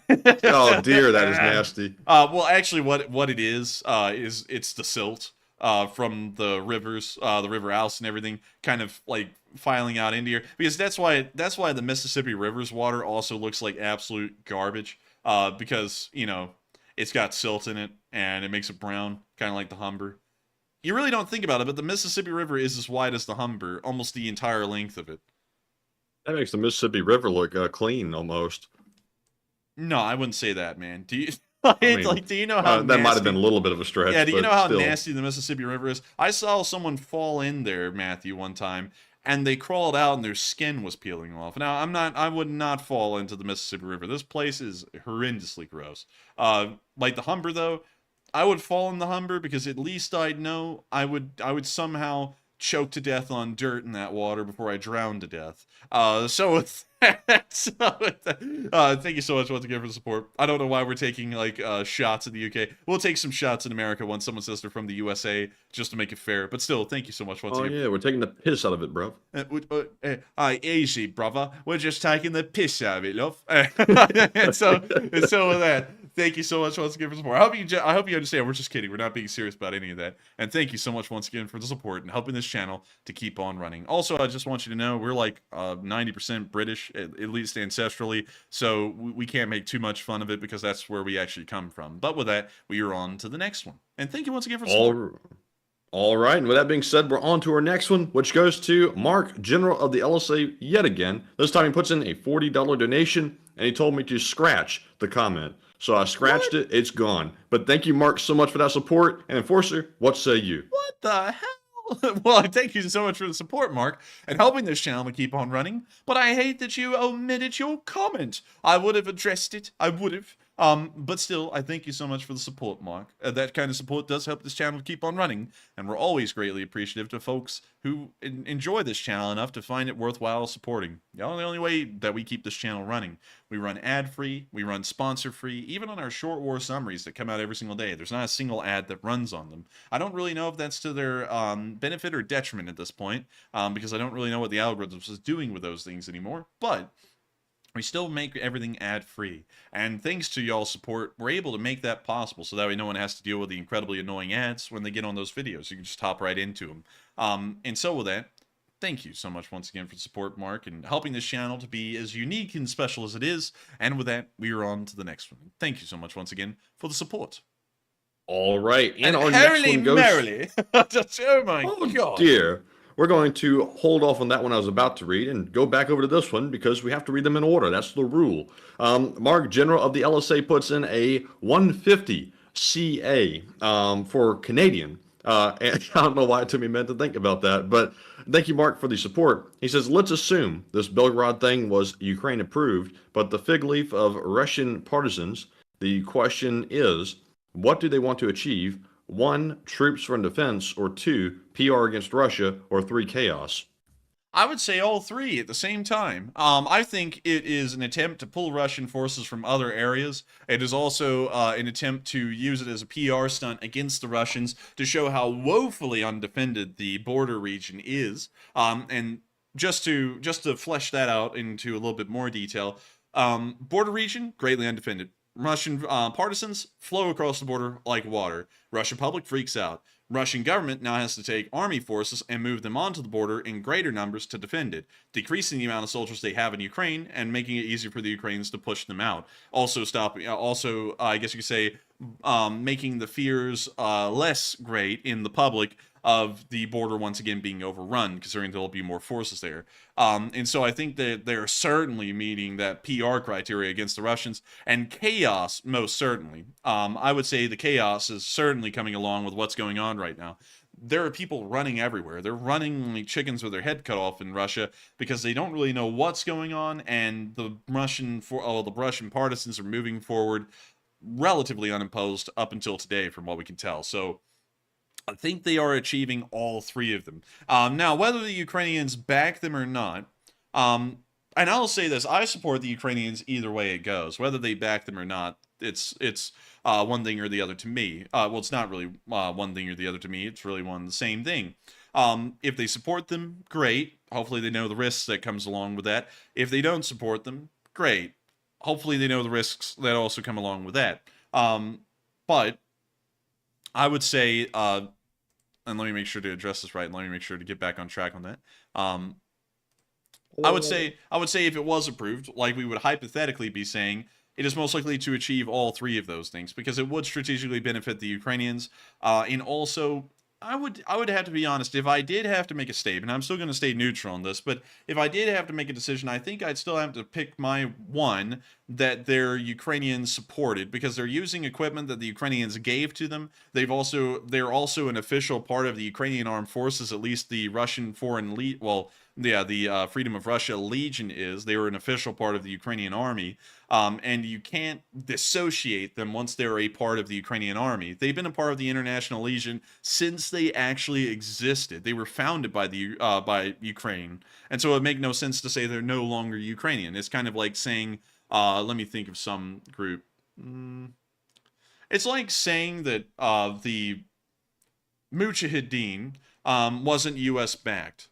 which would be untrue. They were actually heavily U.S. backed when they came into existence during the Soviet-Afghan War, and so it would make no sense to go on later and say that they weren't a U.S. backed force, because if it wasn't for their U.S. backing, they probably wouldn't have survived that war, and yet they did. So I would have to be honest, I think if I had to lean in a direction, I'd kind of still lean in the direction they're backed by Ukraine 100%, and they may as well be representing the Ukrainian army in there. But really, to be honest, that doesn't really change my support in the situation. It's just that I wish that everyone could kind of get on the same page about that, whether it be in one direction or the other, just to have a clear, unified message about what that is, whether it be truly a Ukrainian force or not a Ukrainian force. And the polls even showed that people were a little bit, I guess you could say, confused about what that is. And so with that, I thank you so much once again for the support, Mark, and the massive amount of support, and I hope that does address that fairly well, and thank you so much once again for helping this channel to keep on running. And with that, we are on to the next one, and thank you so much once again. Yes, indeed. And up next, we have a $40 super chat from none other than Duncan VR. And when you hear Duncan VR, you know the animal noises always come with it. And thank you, Duncan, very much for the support. He says, Ba Muba, private DVR here. Baba, attention freedom of Russian forces with a meow. Please head to the Moscow Kremlin. Baba, and fire RPGs at Putin's office. Ruff, blow him out of the chair. Meow. Baba, 100 points if you get him with the oink oink. That last part was a little questionable, but we'll go with it. Man, Duncan VR is out here going, Mr. Principal, I want Putin taken outside and have him porked. Oh, gosh. That's what he said. I'm just repeating what he said. But still, thank you so much for the support. Duncan VR throwing in an interesting question. Also, the reason why I said that, Matthew, is because it could just be, Kadarov's ham and cheddar. But still, that sounded worse, actually. But still, that sounded worse. Still, thank you so much for the support, Duncan VR, and helping this channel to keep on running, and also returning with those famous animal noises. I think everyone at this point knows what the animal noises are, and it's always funny to hear them. And so with that, thank you so much, Baba Roofer, once again for the support, Bamuba. And with that, we are on to the next one. And thank you once again for helping this channel to keep on running. Yes, indeed. And up next, we have a $20 super chat from Hal Rose. And thank you very much, Hal, for the support. They said, Enforcer Matt, where is Shoigu? Shoigu! Это non опасно! Gerasimov. And that was it? That was it. Oh, where is he? Well, thank you so much for the support, Hal Rose. And to answer that question, we don't know. He's around, but we don't know where. I think he's probably in Moscow if I had to take a guess. But to be quite honest with you, he doesn't really show up enough for us to get an idea of where he is. We do know that Lavrov is still in Italy, though, and that's causing a lot of stir. Because like people are going mental in Italy about why he's even there, and I've honestly got to ask, why the hell is he there? But we don't know where Shoigu is. And still, with that, I thank you so much for the support. I hope that does answer that fairly well. And of course, before we move on to the next one, Shoigu! Это non опасно! And so with that, we are on to the next one. And thank you once again for the support. You know that just for that meme alone, Shoigu and also Putin are going to want Nutsack's head on a pike, even worse. Dude, they're going to want Nutsack's, well, I can't say that, but with that, we're on to the next. Thank you once again for the support, Hal Rolls. All right, and up next, we have a $20 super chat from none other than Marion Deemer. And thank you, Marion, for the support. She says, sorry, I am not feeling well, and I'm heading to bed. Love you guys. And also, Marion, if you're listening tomorrow, like I said in the live chat before you left, I hope you do get feeling better soon, and I hope my stutter clears up sometime soon as well. But thank you very much for the support. And I thank you so much for the support as well, Marion Deemer. And I hope you're having a better time tomorrow when you watch the stream. And I also thank you so much for sending a love our direction. We, of course, love the entirety of the LSA from top to bottom. We love every single one of y'all. You're like our children, but not in a weird way. It's like a cult around here, they say. At least that's what someone says out there. And I would have to say, if it is one of the kindest cults. We don't even make you drink Kool-Aid around here. Oh, man, I'm telling you, the vacation was terrible. They told me to drink this purple Kool-Aid. Oh, man, I'm telling you. Everyone was getting all woozy. Oh, man, I'm telling you, it's terrible, terrible. But anyways, I do thank you for the support, and I hope you are better tomorrow, Marion Deemer. And of course, we love every single one of y'all. And if it is a cult, if it isn't a cult, I don't know. I don't care. We're not running a cult around here. But with that, we are on to the next one. And thank you once again for the support. And also, to be honest, Mandy, I think our stutter is getting worse because we're doing that certain voice impersonation. You know, the what happened? Because it's almost like ingraining a stutter because it's really hard to get out of that once you do it. Yeah, it reminds me of that guy on that video that one time that had the worst stutter in the world, and he got like stuck on a syllable, and he'd go. Yeah, it was that GTA clip where he said, "Man, that got me." Damn. And then everyone started laughing. Yeah, it's that one. I honestly feel like that's what's happening to us. I hate to say this, y'all. I think we might have to discontinue that voice impersonation, although it's in the attempt of fairness that we're not just like hitting on one certain voice impersonation too much because we want to make sure to try and make it fair. I might have to discontinue that one though because I think that's what's making us stutter worse as the war keeps on going. So with that, once again, I don't even know how we got there, but thank you so much once again for support, Marion Deemer. I hope that does address that fairly well. And with that, we are on to the next one. And thank you once again. And the next one goes to Carson Larimore, who puts in a $20 super chat as well. And thank you very much, Carson, for that support. And she says, nice to see Russia getting a taste of their own medicine. Also smart to get Russia to divert troops. I hope this doesn't cause problems of Western support. And Slava Ukraine. And Slava Ukraine. And I thank you so much for the support to us and helping this channel to keep on running. And I'd also have to say that hopefully that doesn't hinder Western support, because it does appear that the Department of Defense is not pleased that American vehicles are being used in this current situation right now. They're not pleased with that at all, to be honest with you. So hopefully it doesn't affect Western support from a governmental level, because they may start looking at it as a liability issue. So hopefully the Ukrainians didn't really overstep their generosity to these guys, or at least their negligence to the equipment that was just randomly found by them in the middle of nowhere, at least according to the official statement. And with that in mind, hopefully nothing bad happens in that direction. So with that, I hope that does address that fairly well. And I thank you so much once again for the support and also helping this channel to keep on running, because folks like you make this channel possible. And I thank you so much once again for allowing us to run this the way we do. And y'all in the live chat, not just the support helping this channel to keep on running, but y'all in the live chat who back us up and support us, and encourage us to keep doing this.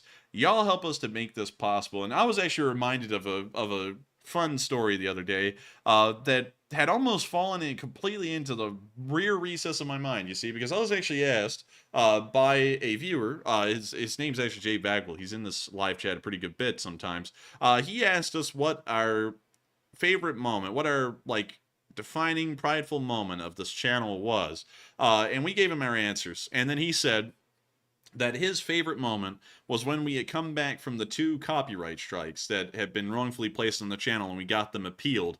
And we came back and we went through our whole speech that night. And I remember the speech after you started talking about it, how we were never going to leave. We were going to cover this war until it was over. Nothing's going to stop this thing. Nothing's ever going to stop us from covering. We're going to be here 6 days a week until the war ends. We went through that whole speech, and he said that was really the defining moment and the proudest moment of the channel and the LSA as a whole. And after he said that, I really started to think about it, and it really was. And you know, that was a long time ago, really. That was nearly a year ago at this point when that happened. But when you think about it, that truly was probably one of the most special defining moments of this channel, was that moment that we came back and we made it clear, hell or high water, this channel was going to run until the end of the war.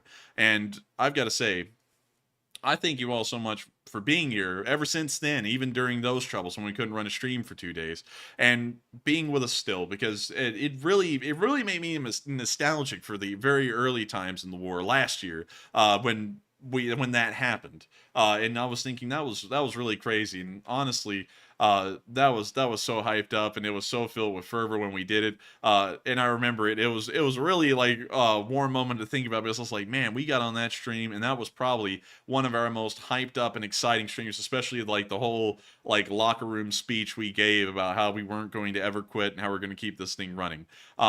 And also Philip Fixes said cutting off Joseph Sika was a proud moment. Yeah, I mean, like, that wasn't like, I forgot all about that. Yeah, that wasn't the proudest moment for me. I actually felt really bad doing it when we did it, but I always want to make sure we stuck up to our morals, just in case if he was actually a little tipsy. He said he wasn't, and I'm going with that because there's no reason to not trust him, but You know, we always want to make sure that we didn't take advantage of anyone either. That was a problem, but I honestly think coming back and saying this thing was not stopping no matter what, we're going to run the thing until the brakes came off. I think that's probably the part that I'm the most actually like proud about, is that we never stopped this thing. It never stopped going. And even now we still run this thing 6 days a week. And when other people sit there and they come up with reasons to flake out or do it less, and we still keep on going like a train. And it's really honestly thanks to y'all and the massive amount of encouragement and support and the kindness that we see in the live chat. That really helps us keep this thing running. And so I want to thank you all for that. And also thank you, Marion Deemer, for not only giving us those words of encouragement to help us to keep this thing rolling, but support as well. So that way we can make sure to support ourselves behind the scenes. And so with that, we are on to the next one. And thank you so much once again for the support. All right, and with that being said, we're on to our next one, which goes to, guess who? Fuchsia Cone, who has renamed themselves from the Catfish Avenger. I almost couldn't remember it. Back to Fuchsia Cone. So it's good to see you once again. And they put in a $20 super chat and said, "Dear Enforcer, change the handle back to Fuchsia Cone. Great live stream tonight and live stream question from the chat question mark." And I thank you so much for the support, Fuchsia Cone. I'll always remember you as Fuchsia Cone, and thank you for making that easier for me. And also, thank you so much once again, Fuchsia Cone, for being an old-time channel legend, an old guard, not just an old-time channel legend, but an old guard as well. And I thank you so much for supporting this channel and making it possible. And we will make sure to get that live chat as well. And so with that, what do we got, Matthew? All right, and the live chat question is going to go to White Wolf, who says, "Do you think that this is being done to drive a wedge between Ukraine and NATO?"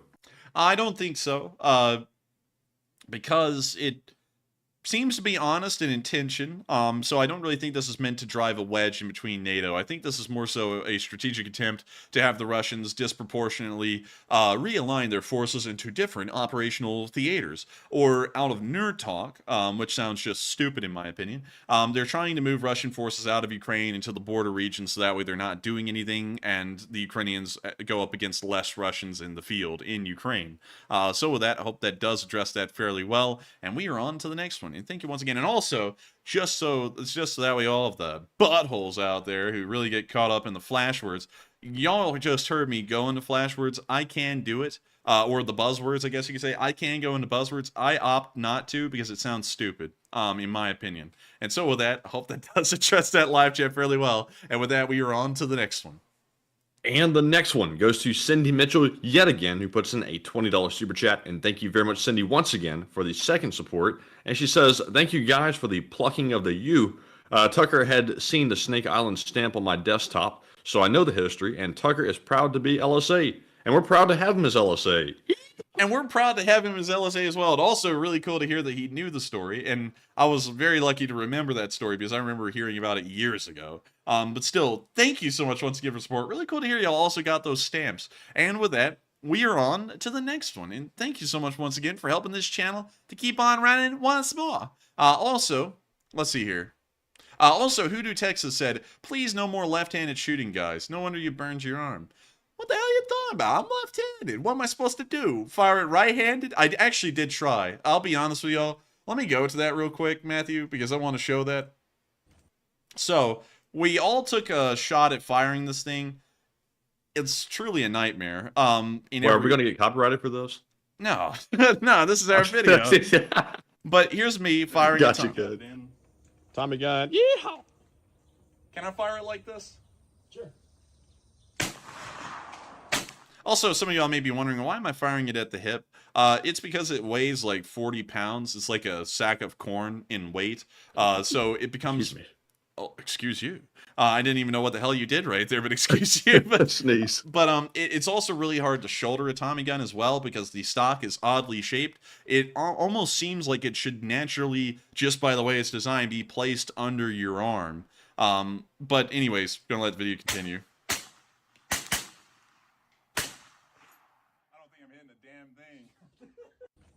But yeah, anyways. Just the giggling in the background. Yeah, just a faint giggling in the background. And also some people were asking, why didn't you fire it in automatic? Well, that's because this is actually a modern Tommy gun made by Auto Ordnance, which is the company that used to make them. The problem is they now have to be compliant with the law, which, you know, is very pesky. So they cannot be auto anymore, you know, at least a modern brand new Tommy gun. Also, the barrel was extended by about a whole 4 inches, making the gun a bit heavier. And they also couldn't make it open bolt. It's a closed bolt Tommy gun. On top of that, I did fire it right-handed as well. And the powder goes everywhere because with a drum mag in it, the bolt pretty much is just sitting in the wide open air. So when it starts ejecting the casing, it just flings burning hot gunpowder everywhere. Gunpowder got on my cheeks, on my arms. It got everywhere where there wasn't clothes. And it was not fun. I'll be honest with you. I had more fun shooting any gun. Now, the scars were not bad. I said earlier I didn't really like the scars. As a preference thing, they were okay. I mean, like, they were fine. I could shoot them. But to justify them for the price, that's what makes me not really like them. Because they're just so expensive for something that honestly feels like a G3. And I do have a G3, so I've shot one before. I know what it's like. And I was like, you know, like, you could get a G3 for like a third of the cost, and it really feels the same. Also, it's very similar to an MP5 with how it operates, just like a big MP5. But I didn't really like this thing. Honestly, I didn't like it so much.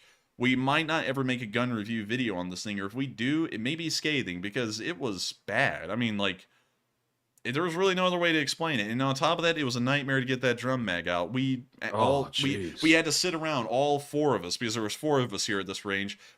All 4 of us had to sit around this gun for 30 minutes and wore ourselves out trying to get that drum mag out. It did not want to budge. We don't even know why. But anyway, this thing was really a clunker. Like, I shot it a few times. The only benefit to it is it is so heavy. There's no recoil whatsoever with this thing. Yeah, legitimately no recoil. Yeah, none. But it feels like it weighs at least 20 or 25 pounds, like fully loaded. I didn't care for it, to be straight up. I did shoot the Honey Badger with the suppressor on it. That was probably the coolest gun I've ever shot. Luckily, it's mine. Also, Matthew finally did shoot the AK. He actually ended up not really hating it. He actually said it was okay. It wasn't that bad. It wasn't that bad. I thought the 7.62 was going to kick more than that, but it actually was, you know, fine, really. Now, Angry Penguin, I do think an OG Thompson would be better. I got to be honest with you. I think the reason why I didn't like this one is because it just it's a Tommy gun, but it's really not a Tommy gun. If you can't shoot a Tommy gun automatic, because it is a submachine gun after all, it's kind of like you're missing out on something there. So yeah, to be honest with you, that may be part of it. Also, it looks like a lot of y'all really like this little short. I didn't expect it to do as well as it did. It actually ended up getting like 11,000 views and 700 likes. And I've seen shorts flop, even from giant channels where they only get like 1,000 views or something. So I was pretty happy to see a lot of y'all like this. Honestly, I don't know why I wore like a tan shirt and khakis, because it looks like I'm wearing like a tan jumper, like I'm like a U.S. Army Air Corps mechanic in North Africa in the 40s. But that kind of makes it look themed, I guess. I don't know. But anyways, with that, I hope we addressed that fairly well. And also, I hope we addressed your comment fairly well. Thank you so much once again for support. And with that, we are on to the next one. And thank you once again for helping this channel to keep on running. And the next one goes to Fly Eagles Fly, who puts in a $20 super chat. And thank you very much, Fly Eagles, for that support. He says, good show tonight, exciting day, and here's $20. Thanks for taking the time to do the work involved and saving me all the effort. 07. And thank you so much for the support, Fly Eagles Fly, and enjoying the amount of work we put into this. And I made sure to put in an extra amount of effort tonight, make sure to get the story correct, and also get the sequence of events exactly on point. So, hopefully, it was good, and I'm happy that it did meet your quality control mark. And I thank you so much for appreciating the effort we put into this enough that you would find it worthwhile to support us and help us keep this thing rolling. And so with that, thank you so much once again for the support and helping this channel to keep on rolling, because folks like you make it possible. And so with that, we are on to the next one. And thank you once again for support. And before we get on to the next one, I just saw Zal Escabal say, we would like to see vids of gun reviews from the non-gun reviewers' views. And that's something I think I would like to do, because I'll be honest with y'all, there's like a single kind of personality that gun review channels have right now. And there's very few outliers. It is like the, oh, tactical, you know, like it's kind of like, you know, you're supposed to be like an operator on every single one of these channels. I think we ought to make gun review videos where it's like kind of for the common person and not really focusing on like for some reason, just a random guy working a 9 to 5 has popped up in the middle of Kabul, Afghanistan during the collapse of the Afghan government in late 2021. I feel like we honestly just ought to go about it like, is this gun fun to shoot? Do we enjoy it? That's honestly how I think we'll go around our gun reviews and make them less about being an op and more so just about being an average person who just enjoys guns as a hobby. But there are a few outliers out there, and I will say this. For the op channels, while I kind of do give the op channels a little heat, I really love Grand Thumb. Like I think that is like the only op channel that does it great. You know, because like they do it well enough that it comes off really good, and also their cinematics are great as well. So you can't like diss, you can't diss on a channel like that because they pull it off really well. But some of the other people come off as LARPers, and I want to kind of avoid being a LARPer because that's a really stigmatized thing, and honestly, I know why there's a stigma to it. It's just kind of silly. I got to be honest. Grand Thumb really makes like really good quality videos, but personally, me, I would like a video that's a little bit more to the point. It's a little too produced. Well, I mean, like, I like that, though, because it feels like it's like an actual show. And, you know, I like a good production. I can't lie. I love a good production. And they make a good production about it. So I gotta say, I really enjoy it. And let's see. Someone just said certain channel. I don't want to call out specific. You know, like whenever I say anything that's like a critique, I don't want to give like people heat. I know we're a small channel. We only got 120,000 subscribers, and these channels are up in the millions. But I still don't want to give them heat because everyone's out there just doing their thing, and people enjoy it because otherwise they wouldn't be able to do it as a channel, and people wouldn't watch those videos. It's just not my taste, and I don't really want to make it everyone's business about whose those channels are that aren't really my cup of tea. But anyways. With that, also Ian from Forgotten Weapons, I gotta say I like that channel because it's like it's like the Doug DeMuro of gun channels, like the quirks and features kind of thing. I gotta say I like that too. There's like qualities out there to enjoy from some of them, but I feel like some of them have made it a little bit too like hashed out, where it's almost like a cliche thing now that they have going on in their videos. But anyways, with that, I hope that shuts up fairly well for some reason, and with that, we're on to the next one. All right. And also, I just want to be clear, by the way, I do quite enjoy Grand Thumb's videos. So nobody go over there trying to start any drama or anything, saying anything. Because I actually do enjoy his content quite a bit. I saw somebody say, call him out. And dude, they're solid guys too, because remember that one guy who was in their comment section who said, I get hit a target with a 22 from a mile away, and they actually paid for him to get a plane ticket and come out there and show them if he could? Yeah, that's like, true. It's just really his style. Personally, it's not my style, but if that's his thing, it's been really successful. So who am I to critique? And he is, of course, sponsored by the Sonoran Desert Institute. Check out those great guys. I like it. Honestly, I got really no complaints about it. I think he does his thing well, and I really enjoy his channel. But with that, we are on to the next one. And the next one goes to Mr. Clancy, who puts in a $17 super chat, and thank you very much for the support. He says, I've been trying to tell you this for year that Google Translate app on your phone can read Cyrillic in real time using the camera. I can't afford many super chats lately. I watch every day, though. And I thank you so much for the support. And thank you for sharing that with us. I actually didn't know that was a feature, and I'll be seeing about trying to use that in the future, hopefully. And so with that, thank you so much once again for support. I hope that does address that fairly well. And thank you for giving us a little tidbit of info. And Janice Vaughn just said, do you know what a Grand Thumb is? What do you think, I'm an idiot? Samantha can tell you. I owned several Garens for a while, actually. I got them at a great discounted price. They were like $700 a piece. And for Grands, or Garens as I call them, because that's the way the guy's last name was pronounced, that is a steal, because usually they're like over $2,000 now. But I used to have some of them, and I almost gave myself Garen Thumb on one of them, and that's when the bolt slams forward and it almost crushes your thumb. And that thing does slam forward with enough force, it could probably break your thumb. I've never had that happen to me though, so you know, luckily that didn't happen. But it can't happen when there's an actual M block in there, because it gives it enough friction that it can't just fling forward fast enough to like screw over your finger. So, you know, it only can happen when it's empty, and then you have to do a whole bunch of finagling really to screw up that bad to break your thumb doing that. But anyways, with that, I hope that does address that really well. With that, we're on to the next one. All right, and the next one goes to Laura Carr, who puts in a $10 super chat, and thank you, Laura, very much for that support. She said, old joke, but I love the update. 2021, second best army in the world. 2022, second best army in Ukraine. And 2023, second best army in Russia. And Thank you so much for the support. Oh, what? Burn. Oh, burn, baby. But still, thank you so much for the support. And I would say that that's pretty true. That's pretty true. Honestly, that sticks true now. And I think they're going to become the second best army in Moscow soon. Roast. And so with that, thank you so much once again for support. I hope that does address that fairly well. And with that, we're on to the next one. Also, final countdown. I hate to keep on rabbit holing here about the Garen. It actually would be pretty hard to get Garen Thumb in the middle of a battle because once again, there really is a rare instance. Let's see, M1 Garen open bolt, and let me see if I can show you all a picture of the bolt open on a Garen. So here we have it. That's what the inside of a Garen looks like, and the bolt is actually right below your rear sight post, kind of, which is kind of back here in this direction.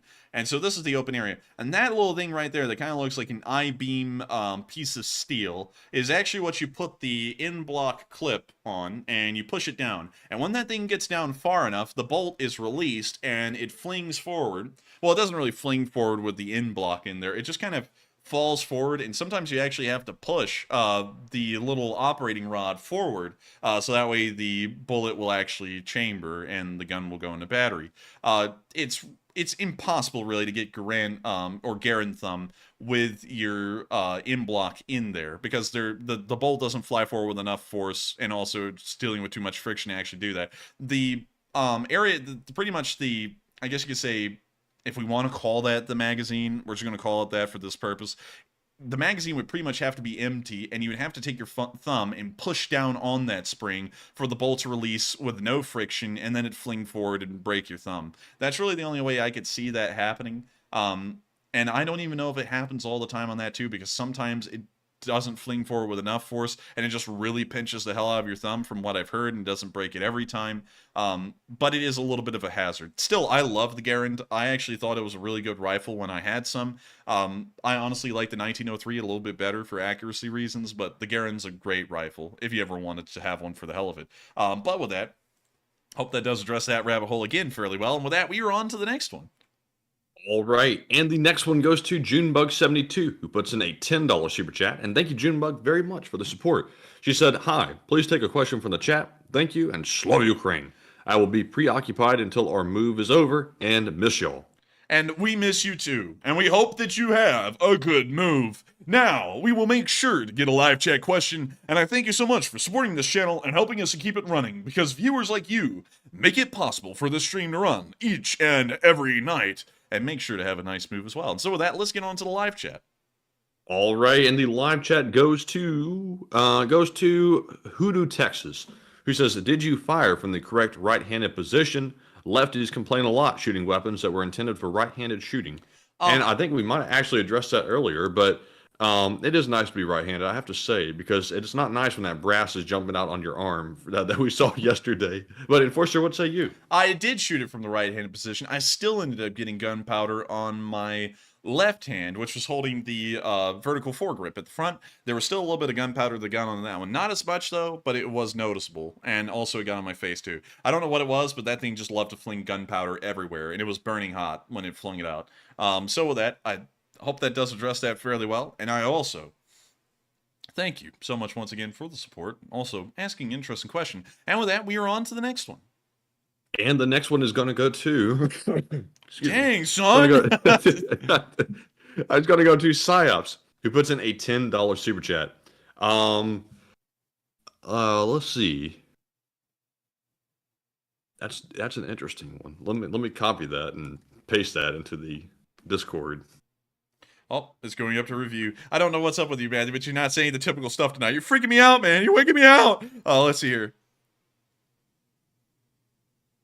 I've heard this phrase somewhere before. Like, I'm not sure what it means, though. I don't know what it means either. So we're going to skip that part and read the rest of it. So, Mark, show the good people of the stream, Mr. Corgi and Miss Sheba. I'm her blankie. LSA, or I love the LSA, or ASL for our dyslexic friends. And so, thank you so much for the support, Psyops, and of course helping this channel keep on running. I would show Mr. Corgi and Sheba, but they're fast asleep right now, and probably like it that way because they're little sleepy babies. And so with that, thank you so much once again for support. I hope that does address that fairly well. And thank you once again for helping this channel to keep on running. And of course, we're on to the next one. And also, I do have a picture that I sent to Psyops earlier. He requested a picture of Corgi, so I sent it to your DM. Oh, I'm gone.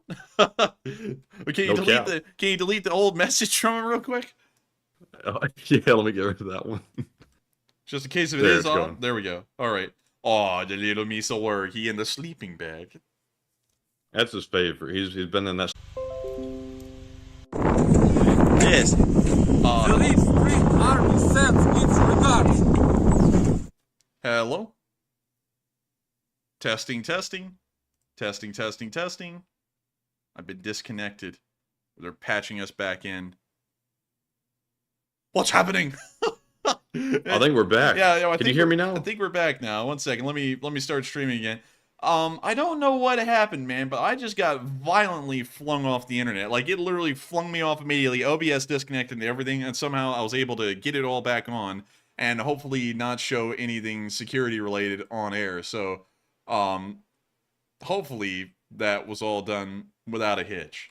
So with that, I think we're on to the next one. But let me check this real quick. Let me check the replay here. 1 second. Are we still live? Yeah, we are actually still live right now, believe it or not. Oh, okay. So we're pretty lucky about that. But before we get back to that one, let me check our replay here real quick to make sure that nothing security-wise was shown.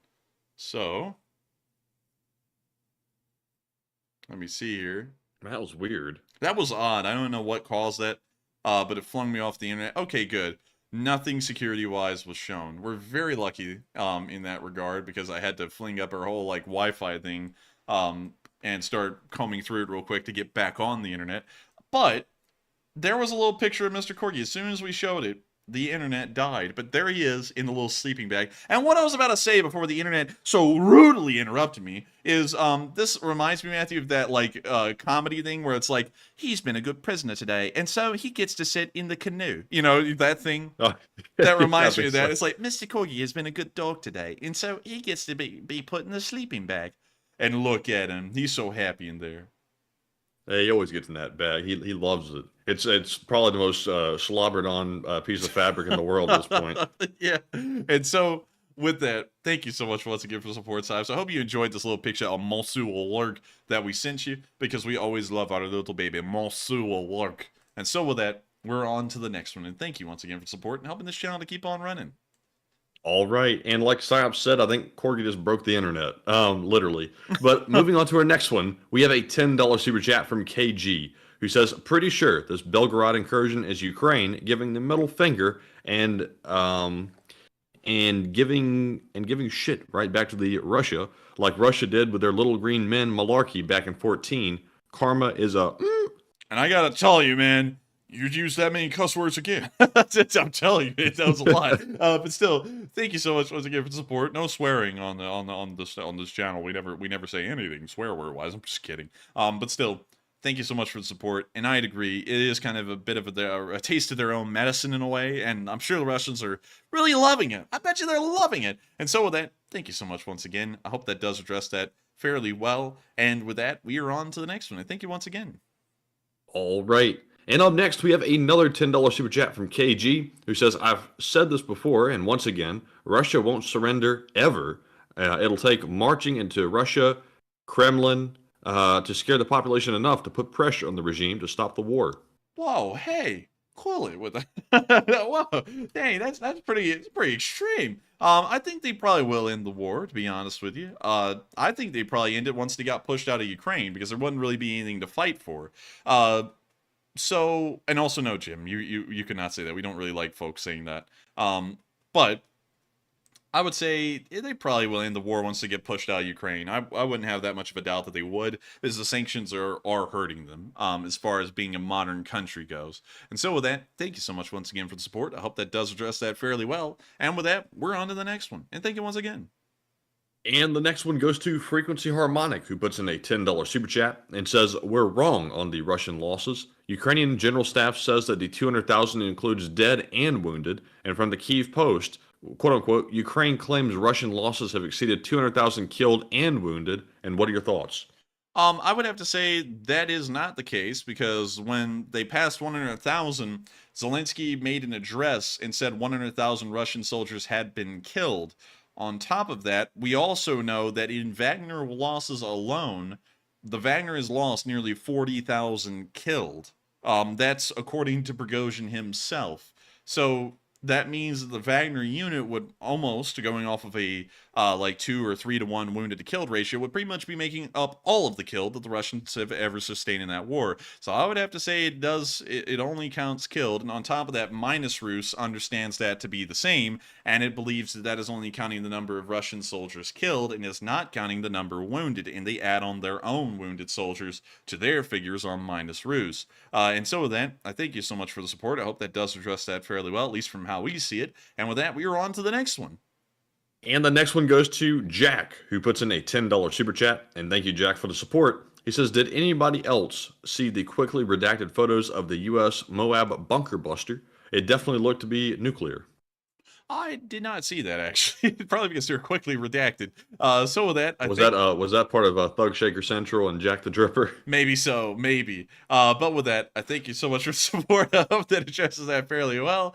And with that, we're going to be moving on to the next one. Also, I saw Jack Falstaff say, getting a lot of Tier 1 ops pissed at you is perhaps not the best idea. What do you mean by that? What does that mean? How in the world were we That's the guy that just put in the super chat. Really? Yeah. Well, what does that mean, though? It's like, I don't know what that means. I don't know. Like, how in the world would we be getting Tier 1 operators pissed off? I didn't know we had any Tier 1 operators in here. Man, we got some Tier 1 ops. Dude, I'm telling you, man. Dude, they're you know, Jesus Quiz, Navy SEALs. I'm just kidding. Now, Tier 1 Jack Daniels operator. Man, he was Tier 1 in taking shots. I gotta tell you, man, Tier 1. Man, that guy can handle a bottle of Jack better than any soldier I've ever seen. Man, I tell you, man, he could do the quick draw on those Jack Daniels bottles. He was able to flip the cap off and tip that thing upside down and suck the Jack Daniels out of it in under 5 seconds flat. I mean, like, I'm telling you, man, he was quick. He could hold the receipt from the bar faster than anyone I've ever seen. Man, I'm telling you, man, he could go into the subway. He could get his ass beat quicker than any New Yorker could in history. I mean, like, that guy was a Tier 1 in everything except for actually being a Tier 1 operator. And so with that, and also Final Cat said, what is a Tier 1 operator? Tier 1 operator are like the Special Forces people. So that's what a Tier 1 operator is. And so with that, hope that does address it fairly well. But let us know how we would be pissing them off, because I don't think we would be pissing them off much. And also, I feel like everyone ought to have a sense of humor. So if for some reason, like, a light joke we said's pissed them off, I mean, like, they gotta live a little. And so with that, we're on to the next one. All right. And up next, we have a, excuse me, that cough is returning. We have a $10 super chat from Douglas Little. And thank you very much, Douglas, for the support. He says, is General Valery Zelenskyy, I cannot say that last name. Valery Zelenskyy? Is he still yes, is he still alive? And I'm concerned due to the rumors and minimal appearances. And dang, man, look at that. Look at that language. Dude, don't act. You can't say that word man, anymore. You can't say that word. What the hell's wrong with you? It's that. Dang, man, that was hardcore, man. I mean, I'm telling you, I'm shivering my timbers over here. But to answer that question, I would say that I think General Zelenskyy is still alive, but we don't hear about him much anymore. A lot of people just disappear into the nether when, you know, they get removed from a position in Russia. So he's probably still out there. It's probably just he's not important enough for anyone to really care about right now. And so with that, I hope that does address that fairly well, at least from what we understand. And I thank you so much once again for support. And with that, we are on to the next one. And the next one goes to Chase Matty, who puts in an $8 super chat and says, the operation into Russia makes me think, make 100 men feel like 1,000. I think it worked because of the fog of war. Oh, and it did. And we think there may be more than just 100 guys involved, but even if it is, they're doing an amazing job at just 100 guys. I mean, like, hell, they're doing a lot better than 5 guys could do it, making burgers and fries at a reasonable price. And so I gotta say, you know, if that's their aim, is to make themselves look larger than they really are, at least on the tactical level, they're really doing a great job at that for certain. And so with that, I thank you so much once again for the support, and I hope that does address that fairly well. And with that, we're on to the next one. And thank you once again. All right, and up next we have a $5 super chat from Slava Something, the Sith Lord, who says, I will change my name to Slava Free Something when the name change cooldown ends. I'm proud of the Freedom for Russia Legion for their hard work. And we And, are. and I'll tell you, you gotta get some more of those Russian folks out there to get involved because they need to help out with whoever those folks might have been. Y'all might happen to stumble across a barn full of equipment. If you never know until you look. You never know. You might just stumble upon one of those, like, very rare F-16s in the wild. I hear you can tame them really easily with the proper amount of fuel and spare parts. They become yours almost automatically, almost like a horse or something. But still, I think I should support Slava Something, and hopefully they will be able to continue on their actions well. And it's good to hear that you're proud of them, because we're also proud of what they're doing. They're doing an amazing job facing down the Russians on their own home turf. And so with that, we're on to the next one. Thank you once again for helping this channel to keep on running. All right, and our next one goes to Crystal, who puts in a $5 super chat and says, Ukraine. Slava Ukraini. And thank you so much for the support. I hope that does address that fairly well. And with that, we are on to the next one. And the next one goes to CK Bold, who puts in a 5 as well and says, take a live chat question. And of course we will. And thank you very much, CK Bold, for that support, like always. And the live chat question goes to, let's see here, PR Beck, who says, there is the point that these are Russian volunteers. Just how much control does Ukraine have over them? And I would think they would hesitate to condemn them.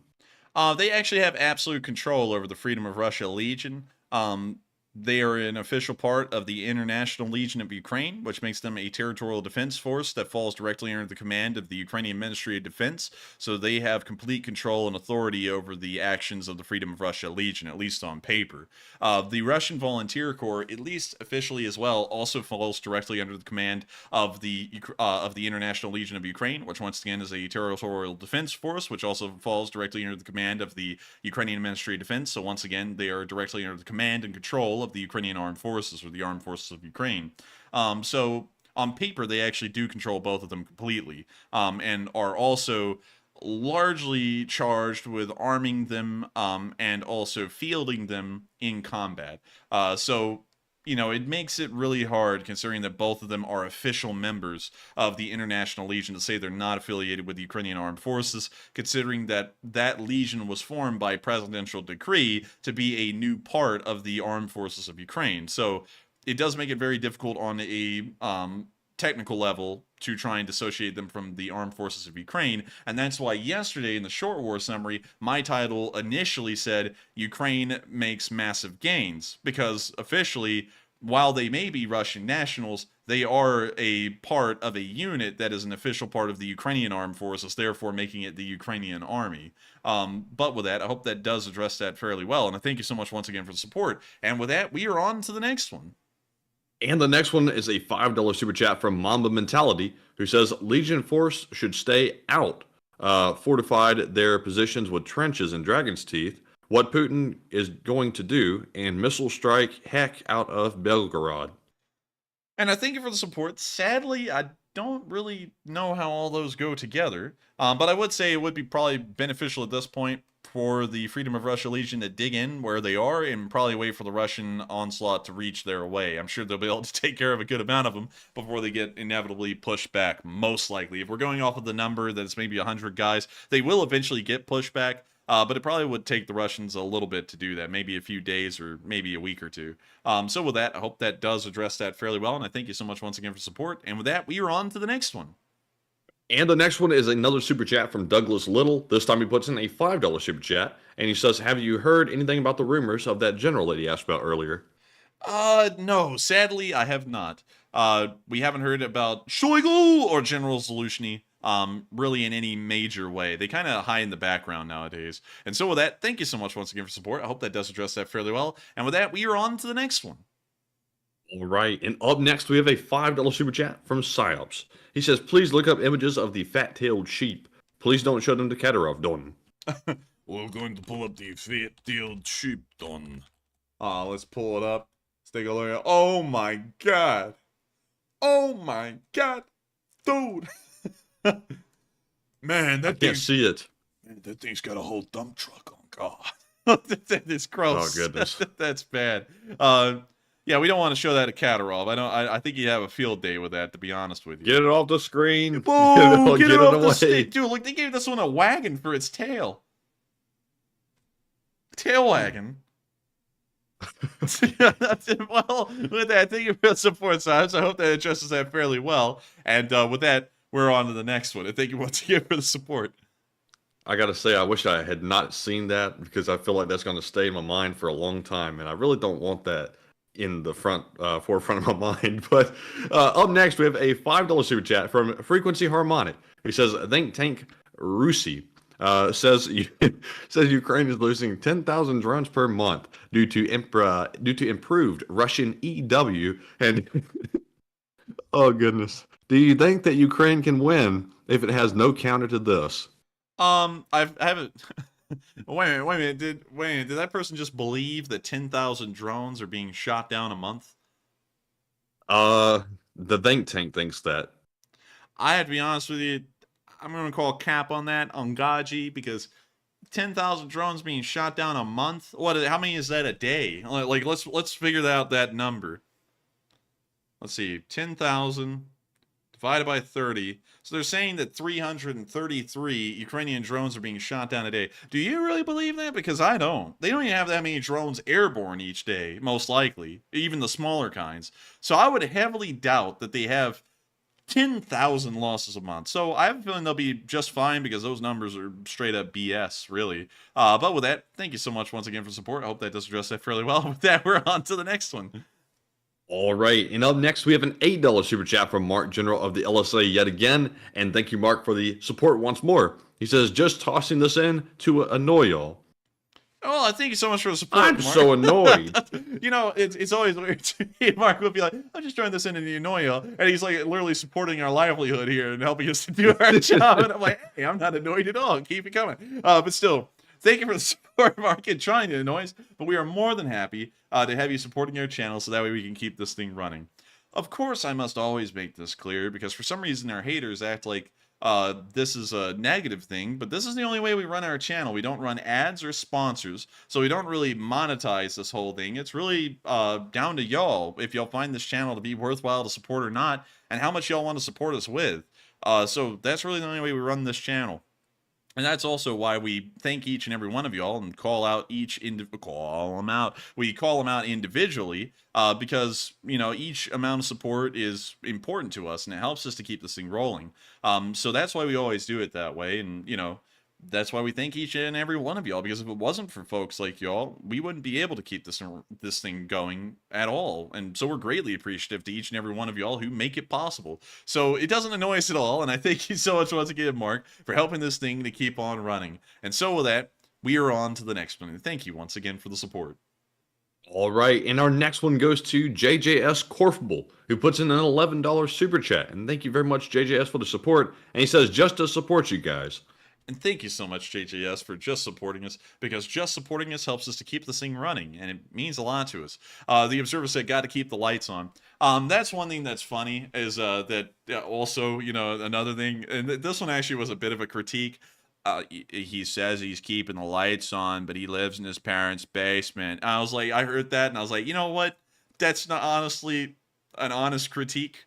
We pay rent, though, to live here. Like, you know, we live in our parents' basement, just in case y'all are wondering. But we actually pay rent to live here. So, you know, it helps these specific lights to keep on above our head, because if we can't have these specific lights, there are no lights. So, you know, that's kind of, yeah. So it doesn't exactly pay the electrical bill. You know, that's what keeping the lights on means. But indirectly, it helps us to pay the rent to stay here, so it keeps the lights on above our heads. And so with that, also, when we finally get that full fiber broadband, we'll have to pay a little extra to get that upgraded plan. Oh man, I can't wait for that. That's going to be so nice. Yes. And so with that, I hope that does address that fairly well. And also, yeah, you know, I'm wanting to make sure to address that because that's always one that that a specific person out there brought up, and usually, you know, they usually it's just nonstop harassment from their end, and YouTube's actually taking action against it, so I'm happy for that. But you know, that one, honestly, though, when I heard that, I was like, Actually that's not that wrong. It really doesn't keep the lights on. It actually pays the rent. But anyways, with that, we're on to the next one. I hope that addresses that fairly well, and thank you once again for the support. All right, and up next we have a $5 super chat from Angry Penguin, who says, tip. And I think this is the tip of the iceberg, because I think the Russian little separatist groups will end up doing some more stuff. And I know that's not what you meant by that, but thank you very much. And I thank so much for the support, Angry Penguin. And you are an angry penguin, I'd have to say. One angry penguin.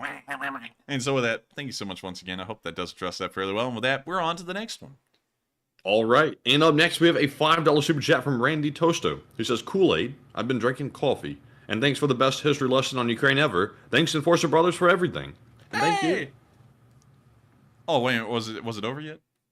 Yeah, it was over. Oh, so thank you. You said, and thank you. And then it sounded like you're about to continue, and I interrupted you. Sorry there. But anyways, thank you so much for the support. Thank you for enjoying this channel, and thank you for enjoying the efforts we go through. And so with that, thank you so much once again. I hope we addressed that fairly well. And with that, we're on to the next one. Thank you once again for keeping this channel running. And the next one goes to Russ Rizzo, who puts in a 5 and says, I tell you. Wait a minute. I'm telling you, my dog is lazy. He don't chase cars. He just sits on the curb and takes down license plate numbers. Oh, I get no respect around here. Oh, man, I'm telling you, my dog's a real lazy one. Oh, yeah, real lazy. Oh, brother, you're telling me. Oh, instead of being athletic and chasing down the cars, he just takes down the license plates. Oh, man, I'm telling you, I get no respect around here. And oh, man, I'm telling you, my dog, it hates me. Oh, really hates me. One day I came home and it didn't even bite me on the ass and said I had none. Oh, man, I'm telling you, I get no respect around here. I don't even know I cared about that. I don't know. It's a dog. It's got that dog in him. Oh, man, I'm telling you. But anyways, thank you so much for the support. I hope that does address that fairly well. And with that, we're on to the next one. And the next one goes to Dupper Bob, who puts in a 2 and says, Slava Ukraine. And Slava Ukraine. And thank you so much, Dupper Bob, for the consistent plug and the consistent support in helping this channel to keep on running. And with that, we are on to the next one. And thank you once again for the support. And Daniel Thompson came up with a super cool idea. I got to say, I like this idea a lot. I don't know if the enforcers are going to like it, though. He said, next time you go to the gun range, turn on your phone and start live streaming. So that way people can put in the chat which one of the guns to shoot. And you can shoot them and talk about them on the live stream. I would have to say, I feel like that's monetizing it a little too much. I don't know, man. That like having people pay for us to shoot the guns. Like, no, not pay. They could just ask in the live chat. Well, no, I mean, like, that's an idea. Like, we sit there with the guns until someone pays us, and they're like, hey, shoot that gun, and then we shoot it because we're paid to. Like, I'd honestly just shoot them on the stream for the hell of it, and then people could send in super chats if they wanted to, and, like, ask specific questions about the guns and stuff, or just ask us to shoot them. Like, I would do that, but, like, having it, like, completely dependent on people sending in the super chat to support them, I wouldn't be for that, because it feels like too monetized, and it feels like we're like, trying to force people to, like pay us, and I don't really like that. But still, I mean, like, we could adapt the idea. It's not a bad idea. It's just that I wouldn't like the whole entire stream to be dependent on people paying us to shoot the guns. And also, the Observer said, would YouTube allow gun shooting live streams? I don't know. They allow videos. I've never really seen anyone do a live stream like that. I have a feeling you probably wouldn't make that big of a problem about it, but, you never know with YouTube. So with that, I hope that does address that fairly well, and we're on to the next one. All right, and the next one is from, guess who? It's Mark, General of the LSA, who puts in a 5. And thank you very much, Mark, for the support. He says, tipping Angry Penguin into the ocean. What? Why? Why? What do you do? Man, he dunking him like an Oreo in milk. But it's also, man, the one I'm talking about, don't you? That meme, I think so. Oh man, this the one dipping the Oreo in the milk. And so I was like, let's be real here. And then they went on the whole thing. I think so, yeah. I'll have to check with you after the stream, but still, thank you for the support, Mark. Don't be tipping the Angry Penguin in the sea. But with that, we're on the next one. And thank you once again. And the next one goes to Cranky, who puts in a $2 super chat and says, I'll buy that for $1. Or 2. Hehe. I'd buy that for $1. And thank you so much for the support. And I got to be honest with you, M82s are a little bit more than $1, because if that's what you're talking about, good golly, are these things expensive. I've been looking at them. I like them. But, $8,000 to $9,000 for a Barrett M82? You gotta be out of your mind. You gotta be making like $1 million a year to be able to buy one of these things and then afford ammo for it. Ammo's like $5. And what are you gonna do with it? Use it for home defense? You can't use this for home defense. Nah, man, this is what you use when the home invaders have made it to the next zip code and you still want to get them. This is what you use. You sit there and go, oh, let's get in the Coriolis effect here and see what the curvature of the Earth is going to do to the round as it travels. But still. or in 2030 when the criminals get so well equipped, they're rolling up in tanks and BMPs into your front door. You hear rap music coming out of a BMP. You go, oh, this is it. This is the day. But anyways, with that, I hope that addresses that fairly well. If you were talking about a buried M82, and with that, we are on to the next one. And thank you once again for helping this channel to keep on running. All right, and up next, we are moving on to our live chat questions. We are all out of super chats, and thank you all once again for supporting the channel. And of course, we have to go over our Morse code of the stream. It goes to Mark Hodges, Cfay, JP's Gone Fishing, Cliff Simonson, Earl Bernew, and Paul Schultz. They said tonight's Morse code cipher: the liberation of Russia is on the way. Glory to Ukraine, freedom to Russia, and long live the LSA. That's the sound of money. You got that correct. You just won a big thank you for deciphering that Morse code message. That is exactly the one. Liberation for Russia is on the way. It is only a moment away from us right now, and it should be on the way at any minute. Oh, dearie, the fine gentleman here, spilling the sanguinary fluid of his Russian compatriots in the glorious liberation of his country. Oh, goodness, it's absolutely incredible, Chauncey, incredible. But still, thank you for deciphering that Morse code message, and y'all got it correct on the 454th day of this war. And so with that, we are on to the next one. But before we get on to the next one, due to limited time, we will only be able to answer 5 live chat questions. I'm very sorry about that. Usually we try and answer as many as we physically can, but due to time constraints tonight, how long the news took, and also how long this question segment has been, thanks to the massive amount of super chats we've gotten tonight, sadly we'll only be able to address 5. And so with that, let's get on into them. But first, let's get to Marks. And we do have to get to Marks. He puts in another $5 super chat, and he says, you're going to be lawyers, and trust me, bro, you'll charge for everything. And I have to say, honestly, that is facts. That is facts. That is straight. Lawyers do charge for everything. That is straight facts. And Mark, I'm actually going to have to ask you for an extra 2 Canadian because that involved postage stamps. I'm just kidding, but still, thank you for the support. That's true. Lawyers do charge for literally everything. It's unbelievably crazy how much they charge. But anyways, with that, thank you so much once again for the support. We are on to the first live chat question.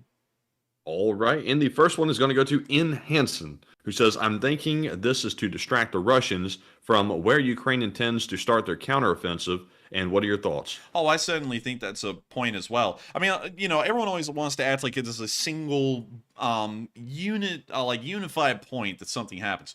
Usually there's like 9 or 10 points that something happens for, and I'm sure that's one of them. Because this is a massive distraction for the Russians, especially with how far they made it into the country, about 11 miles. So that'll probably freak them out enough that they get distracted from other places where other things may be happening. And so with that, I hope that does address that fairly well, and we are on to the next one. All right, and the next one goes to, let's see, Savage World, who says, do you think that Ukraine should send in a peacekeeping force into Russia? They kind of are, they kind of aren't right now, maybe. I would say maybe, because there's a lot of risks that go along with that. And so with that, I hope that addresses that one fairly well, and we are on to the next one.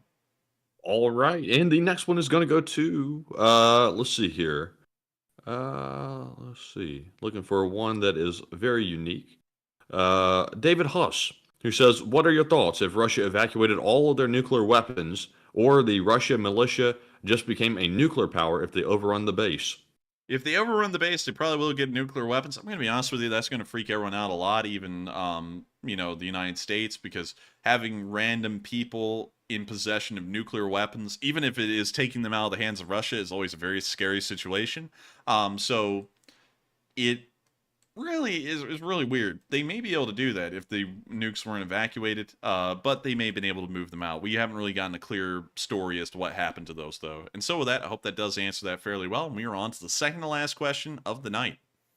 And this one goes to James Wright, who says, do you think that more Russians will join the two partisan groups after what happened yesterday and today? Possibly so. I think they probably will, because they're showing that there is a fighting chance against the Russians, at least if they strike in a place where they're weak. Very, very weak compared to their frontline situation in Bakhmut. The forces that the Freedom of Russia Legion and also the Russian Volunteer Corps ran up against today were actually relatively small. It was about a company size, not even a battalion tactical group. So I'm sure that many will join because they're showing that there is a fighting chance to actually go against Russia and win in some situations. And so with that, I hope that does address that fairly well. And we are on to the final question of the night. And so, who is the lucky last person who got in the lucky last question of the night? And that viewer is Not Another Shrubbery, who says, would the only way to end this war in 24 hours be to cut off all aid to Ukraine? No, because it's not like the support we give them isn't like a pipeline or anything. It's not like if you cut it off, like the water runs out of the hose and it's just done in like minutes. The Ukrainians would continue to fight on for probably a year after we cut off support to them completely. Because you have to remember that they went almost an entire 2 months at the beginning of the war and did exceedingly well against the Russians with practically no Western support whatsoever for 2 whole months. In fact, they had the Russians retreat out of half of their active front line at that point without any Western support whatsoever when that happened. So it's not entirely out of the question to say they probably would be able to continue on for a good long time, maybe even a year, with no Western support whatsoever before something cataclysmic happened. And so, with that, I hope that answers that fairly well, and thank you all so much once again for joining us tonight. If y'all did enjoy, make sure to like, comment, and subscribe, because this stream runs every single day of the week, 6 days a week at 10 p.m. Eastern Time, covering the past 24 hours of the war. And while I haven't given a speech like this in a while, and there hasn't really been a necessary need for this speech, we are going to keep covering this war until the war ends. Hell or high water, nobody, nothing is going to stop us from running this stream. We run this stream 6 days a week at 10 p.m. Eastern Time every single day except for Mondays, and nobody is ever going to stop us from doing that. If there are still soldiers out there dying on the field in defense of Ukraine, we are going to keep this stream running until the last blood is spilled on that land, liberating the final square mile. I thank you all so much once again for watching. I hope you all like, comment, and subscribe, and I'll see you all tomorrow at 10 p.m. Eastern Time to cover the next 24 hours of the news of the war in Ukraine. And so with that, thank you once again for the support, Mark, General of the LSA, and we do it every single day. And the next one will be in about 20 hours or so. And so with that, good night, take care, stay safe, long live the LSA, and Slava Ukraini! And good night, Slav Ukraine, and of course, Pogon, Pogon! What the hell? Yes. The Leaflet army sends its regards.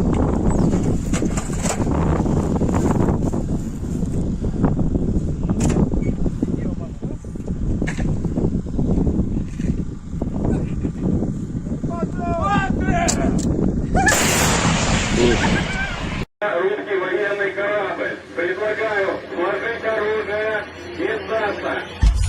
Русский военный корабль, иди нахуй.